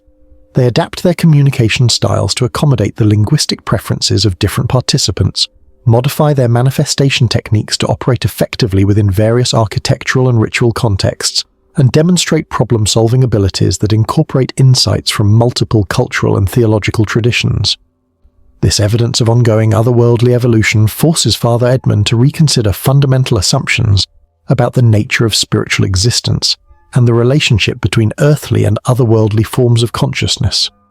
The entities he encounters during Halloween celebrations are not static remnants of deceased humans, but dynamic beings whose consciousness continues to develop and adapt in response to changing conditions in both spiritual and physical realms. The implications of this discovery extend far beyond the immediate circumstances of medieval English religious practice.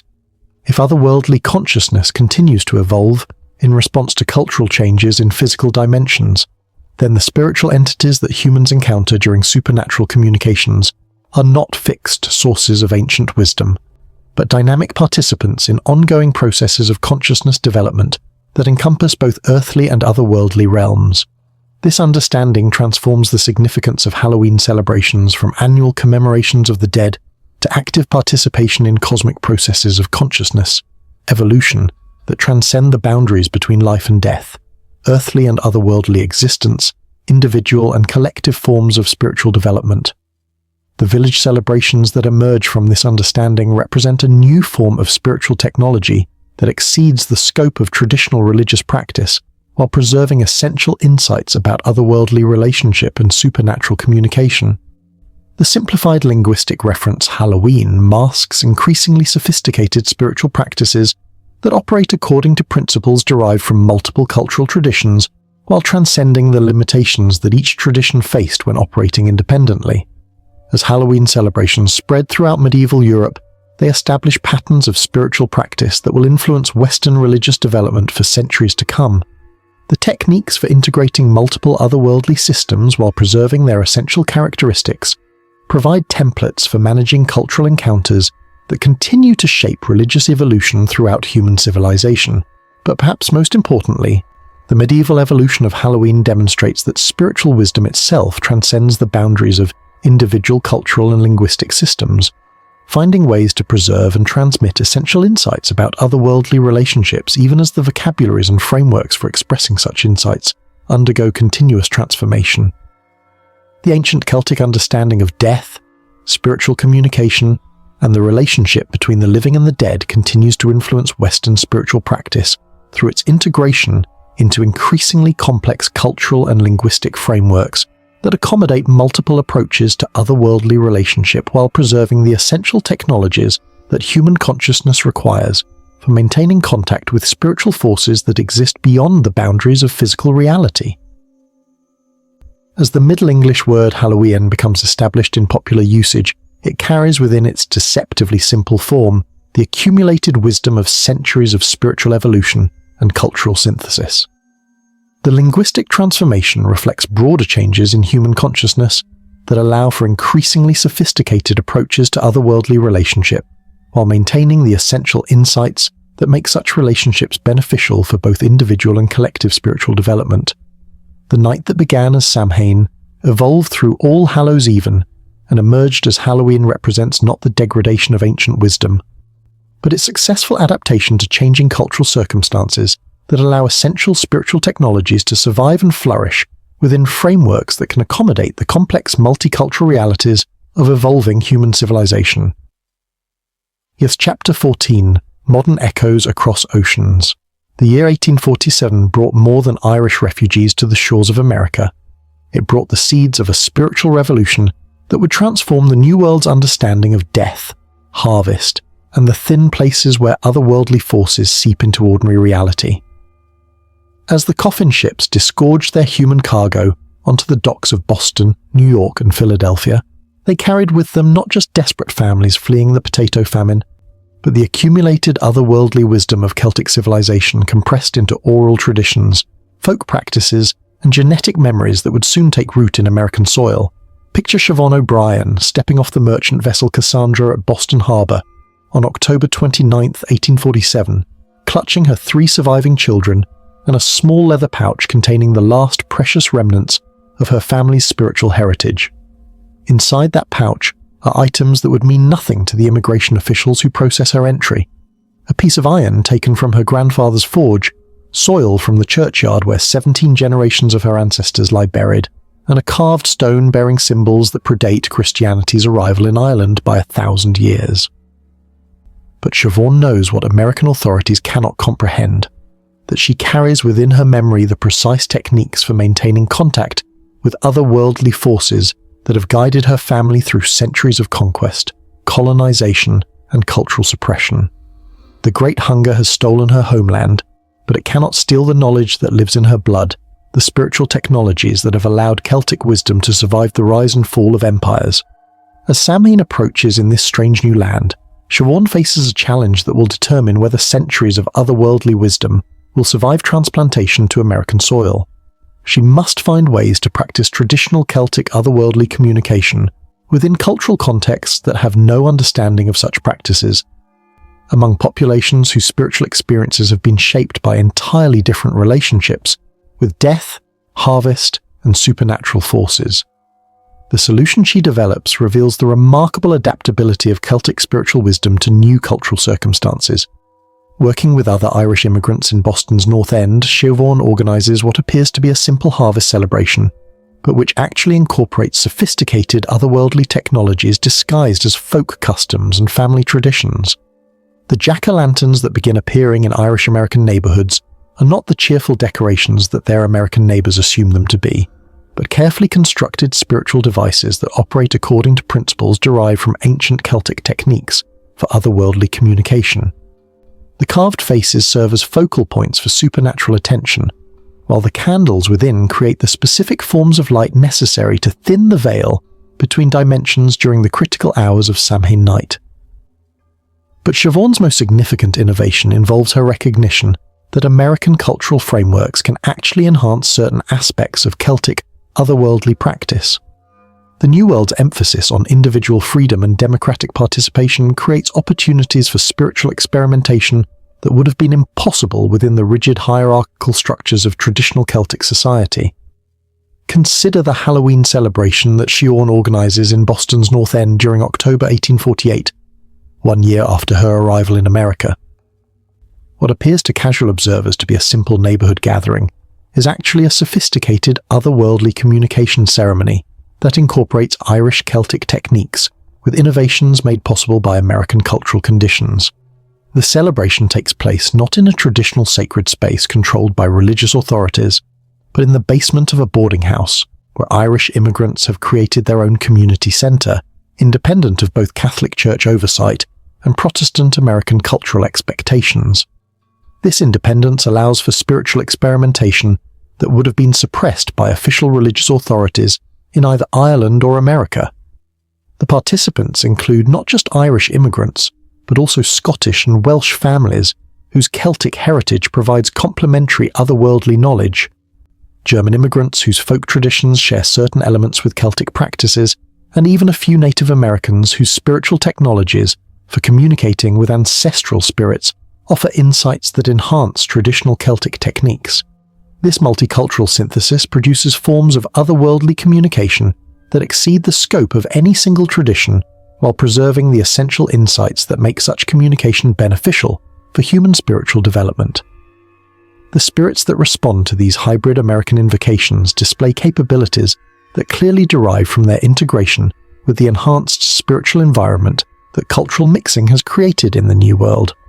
But the most remarkable aspect of Shiorn's American innovations involves her discovery that the traumatic displacement of immigration actually enhances certain forms of otherworldly communication. The Irish immigrants who participate in her Halloween celebrations have been severed from their traditional relationships with land spirits, ancestral burial grounds, and sacred sites that anchored Celtic otherworldly practice for millennia. This spiritual displacement creates a form of otherworldly hunger that draws supernatural entities across the Atlantic Ocean to re-establish contact with their displaced descendants. The spirits of Irish ancestors begin manifesting in American locations with unprecedented intensity, as if the trauma of immigration has created spiritual imperatives that transcend the normal limitations of otherworldly communication. The results are both remarkable and disturbing.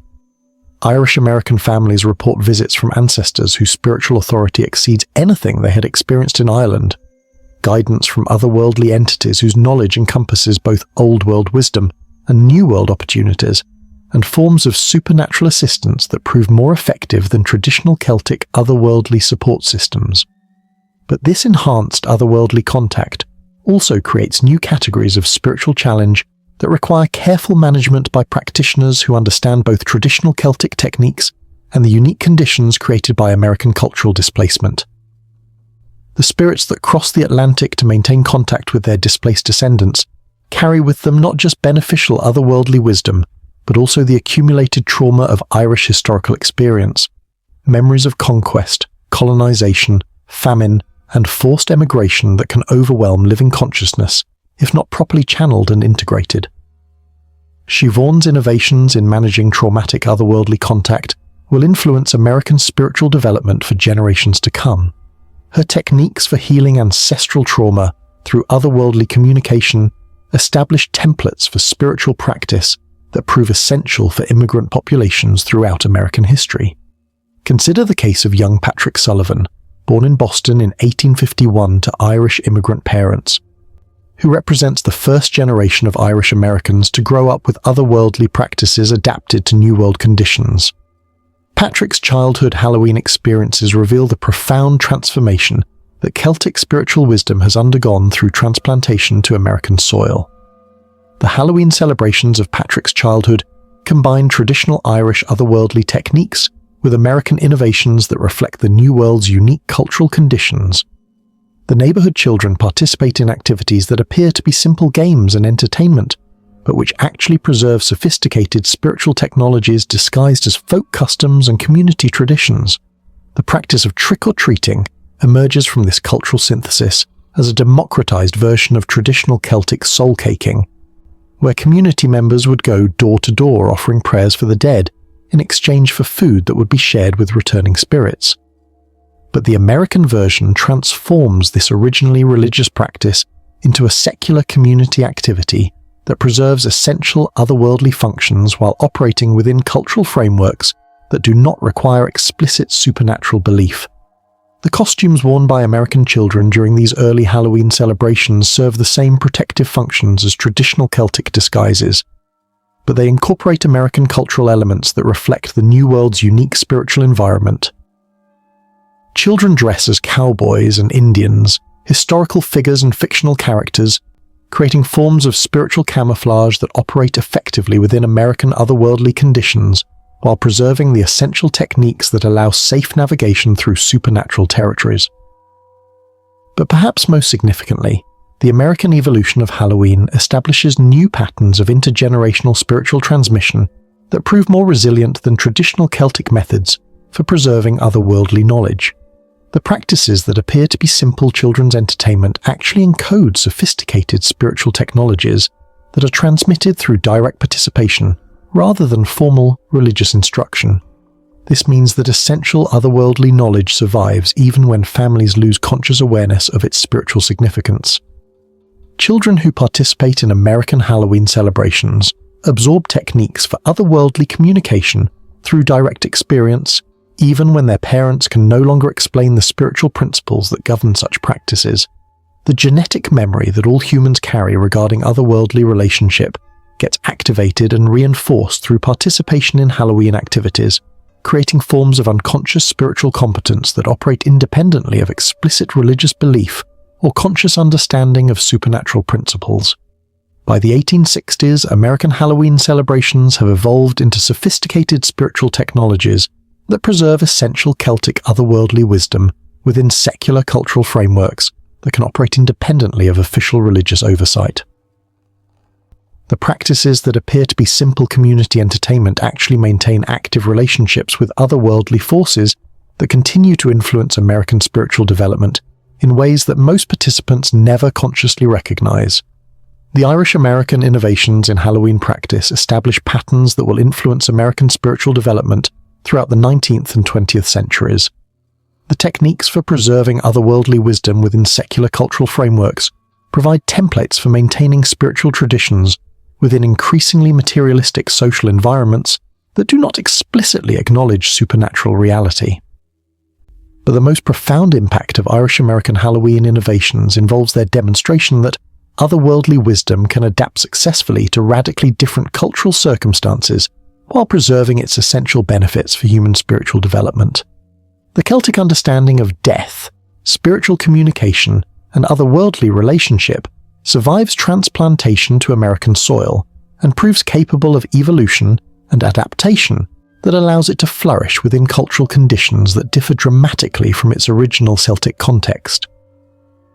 As American Halloween celebrations spread beyond Irish immigrant communities to influence broader American culture, they establish spiritual practices that will shape American consciousness for generations to come. The otherworldly technologies that Siobhan O'Brien and her contemporaries developed for maintaining Celtic spiritual wisdom within American cultural frameworks become integral elements of American folk tradition that operate independently of their original ethnic and religious contexts. The night that began as Celtic Samhain evolved through medieval All Hallows Even and transformed into Irish-American Halloween demonstrates the remarkable resilience and adaptability of human spiritual wisdom when faced with dramatic cultural displacement and transformation. The essential insights about otherworldly relationship and supernatural communication not only survive transplantation to entirely different cultural soil, but prove capable of enhancement and evolution that allows them to serve human spiritual needs under radically changed circumstances. Modern American Halloween preserves within its apparently secular festivities the accumulated otherworldly wisdom of Celtic civilization, transmitted through cultural practices that maintain their spiritual effectiveness even when their supernatural significance is no longer consciously recognized by participants. The night when children dress as supernatural beings and venture into darkness seeking treats from strangers continues to serve as an annual technology for maintaining contact with otherworldly forces that exist beyond the boundaries of ordinary American cultural awareness. Chapter 15. The ancient power endures. As we reach the end of our journey through the dark corridors of Samhain's history, we must confront a truth that modern minds find difficult to accept. the ancient power that drove our Celtic ancestors to create their elaborate otherworldly technologies, has never diminished, never retreated, never surrendered to the advance of civilization, science, or rationality. It has simply learned to operate within new cultural frameworks, to express itself through different symbolic systems, to achieve its essential purposes through practices that appear secular and harmless to populations who have forgotten the cosmic forces that Halloween was originally designed to manage. Picture Times Square on Halloween night, 2024, where millions of costumed revelers gather in what appears to be the ultimate expression of commercialized, sanitized celebration, the complete triumph of consumer culture over ancient spiritual wisdom. But to eyes trained in the old knowledge, to consciousness attuned to otherworldly frequencies, this massive gathering reveals itself as something far more significant. The largest otherworldly communication ceremony in human history, a spontaneous ritual that channels spiritual energies on a scale that would have awed the most accomplished Celtic druids. Every costume worn in that crowd serves the same protective function as the ashen blood disguises that Celtic maidens painted on their faces 2,000 years ago. Every carved pumpkin glowing in apartment windows maintains the same otherworldly beacon that guided spirits home during ancient Samhain nights. Every child who calls out trick or treat in darkened doorways speaks words that echo the ritual formulas once used to negotiate safe passage through territories controlled by beings whose existence modern culture refuses to acknowledge. The mechanisms of otherworldly communication continue to operate with precisely the same effectiveness they possessed when Celtic priests kindled sacred fires on Irish hilltops, but they have adapted to function within cultural contexts that provide no conscious framework for understanding their true nature and purpose. The spirits still return on Halloween night, but they wear the masks of pop culture icons and fictional characters. The veil between worlds still grows thin, but it manifests as increased reports of paranormal activity that mainstream media treats as entertainment rather than evidence.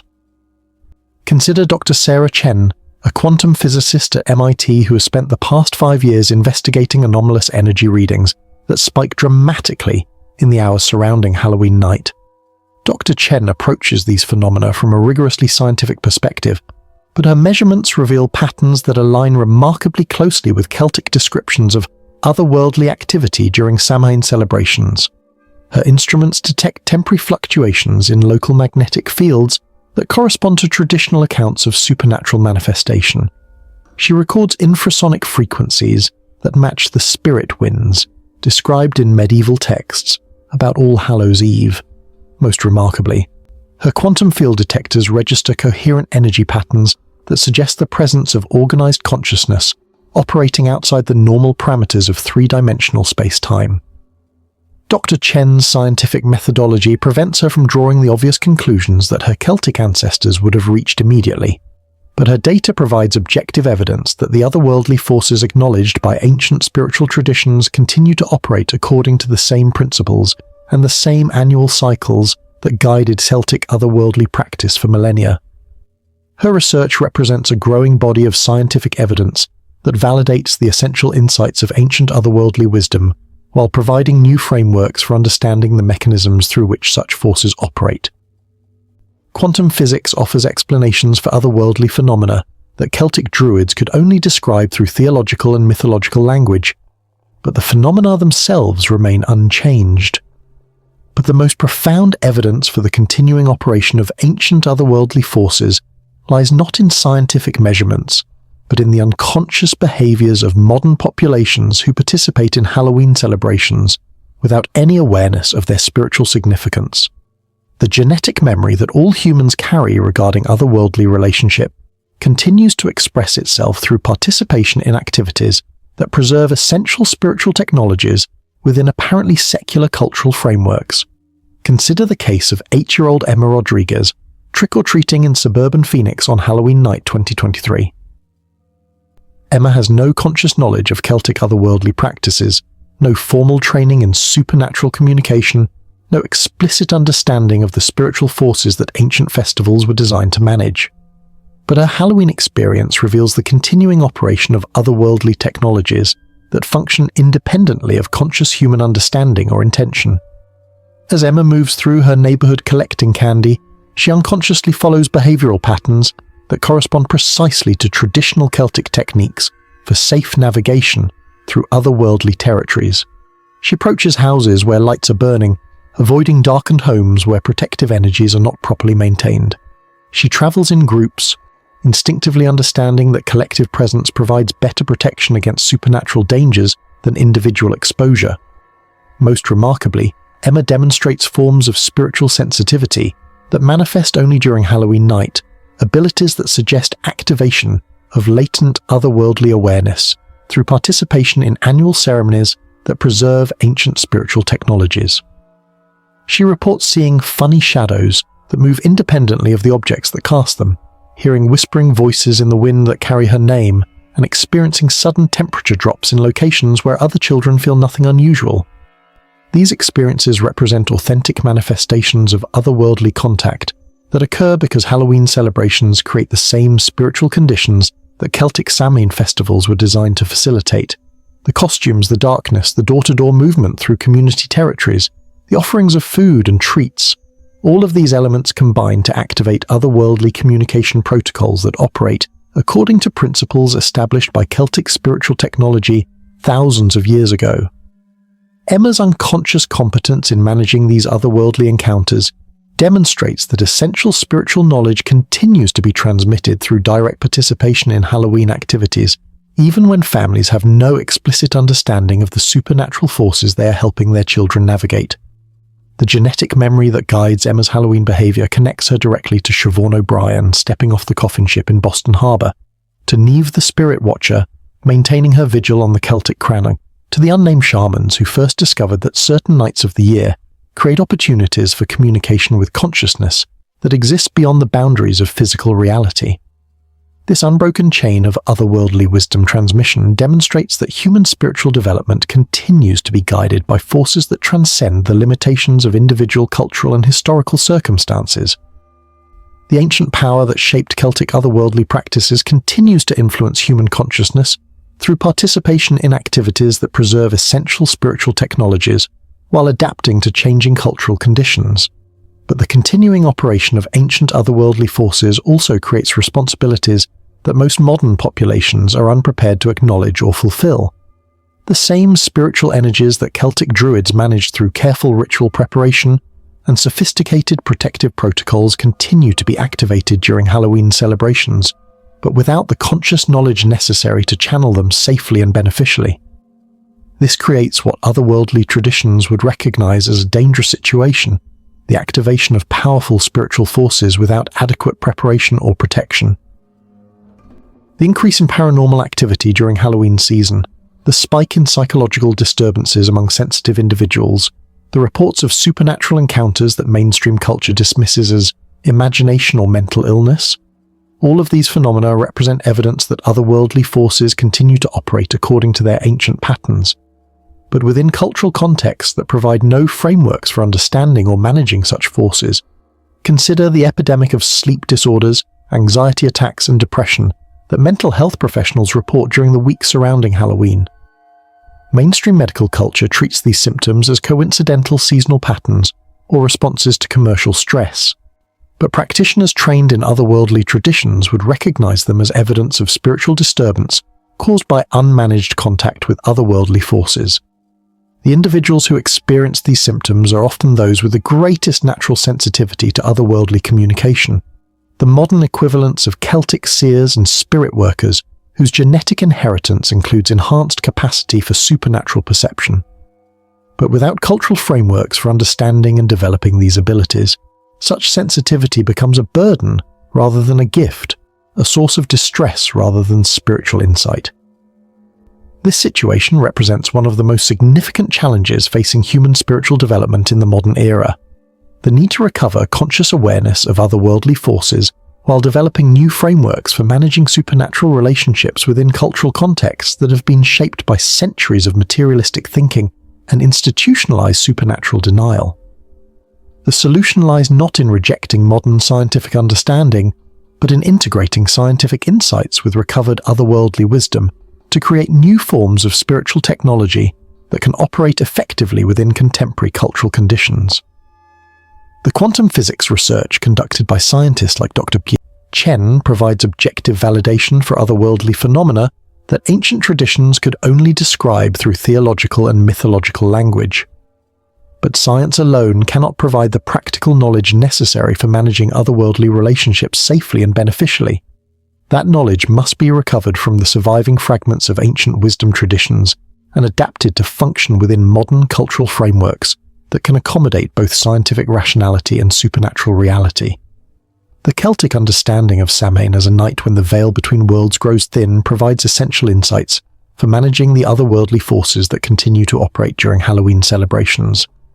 The protective technologies developed by Celtic spiritual practitioners offer practical methods for channeling supernatural energies safely and beneficially. The otherworldly communication protocols preserved in Celtic traditions provide guidelines for establishing positive relationships with consciousness that exist beyond the boundaries of physical reality. These ancient insights remain as relevant today as they were 2,000 years ago, because the otherworldly forces they were designed to manage continue to operate according to the same principles and the same annual cycles that shaped Celtic spiritual practice. The spirits still return on Halloween night, seeking contact with living descendants who have forgotten how to recognize their presence. The veil between worlds still grows thin, creating opportunities for consciousness expansion that most modern humans are unprepared to utilize. The jack-o'-lanterns that glow in windows throughout the world on Halloween night continue to serve their original function as otherworldly beacons, guiding spiritual entities through the darkness that separates dimensional boundaries. The costumes worn by millions of celebrants continue to provide protection against supernatural forces that remain as dangerous today as they were when Celtic warriors painted themselves with ashen blood. The ancient power that drove our ancestors to create Samhain endures not as historical curiosity, but as continuing reality that shapes human spiritual development through mechanisms that operate independently of conscious awareness or cultural acknowledgement. Every Halloween celebration activates otherworldly communication protocols that connect modern participants with spiritual forces that have guided human consciousness development for millennia. The children who venture out into Halloween darkness carry within their genetic memory the accumulated wisdom of countless generations who learn to navigate otherworldly territories safely and beneficially. The families who gather to share Halloween treats participate unconsciously in offering ceremonies that maintain relationships with consciousness that exists beyond the boundaries of individual lifetime. The communities that transform themselves annually into supernatural landscapes recreate the otherworldly conditions that ancient festivals were designed to facilitate, creating opportunities for spiritual experiences that transcend the limitations of ordinary human consciousness. In the persistence of Halloween traditions, in the continuing appeal of supernatural themes and otherworldly encounters, in the genetic memory that draws humans toward annual celebration of mysteries that mainstream culture cannot explain. The ancient power that shaped Celtic Samhain, celebrations continues to influence human spiritual development in ways that most participants never consciously recognize but instinctively understand. The night that began as a desperate negotiation between the living and the dead has become humanity's most successful technology for maintaining contact with otherworldly forces that exist beyond the boundaries of physical reality. The wisdom that Celtic druids preserved through centuries of conquest and cultural suppression continues to guide human consciousness through participation in celebrations that appear secular but preserve essential spiritual functions. The ancient power endures, not as museum relic or historical artifact, but as living force that shapes human consciousness through mechanisms that transcend the limitations of individual culture, historical period, and conscious understanding. In every jack-o'-lantern that flickers in the darkness, in every costume that conceals human identity, in every treat offered to supernatural visitors, the otherworldly wisdom of our ancestors continues its eternal work of bridging the realms of life and death, helping human consciousness navigate the vast cosmos of awareness that extends infinitely beyond the boundaries of physical existence. The veil grows thin on Halloween night. The spirits remember the way home, and somewhere in the depths of human DNA, the ancient knowledge awakens, reminding us that we are not alone in the universe, that consciousness continues beyond physical death, that the relationships between the living and the dead remain as important today as they were when our ancestors first kindled sacred fires against the darkness, and learned to speak the names of mysteries that continue to shape our world from realms beyond ordinary perception. Thus concludes our journey through the haunting echoes of Samhain, from the ancient Celtic hill forts where druids first learned to thin the veil between worlds, to the modern neighbourhoods where children unconsciously reenact otherworldly communication rituals that preserve the accumulated wisdom of millennia.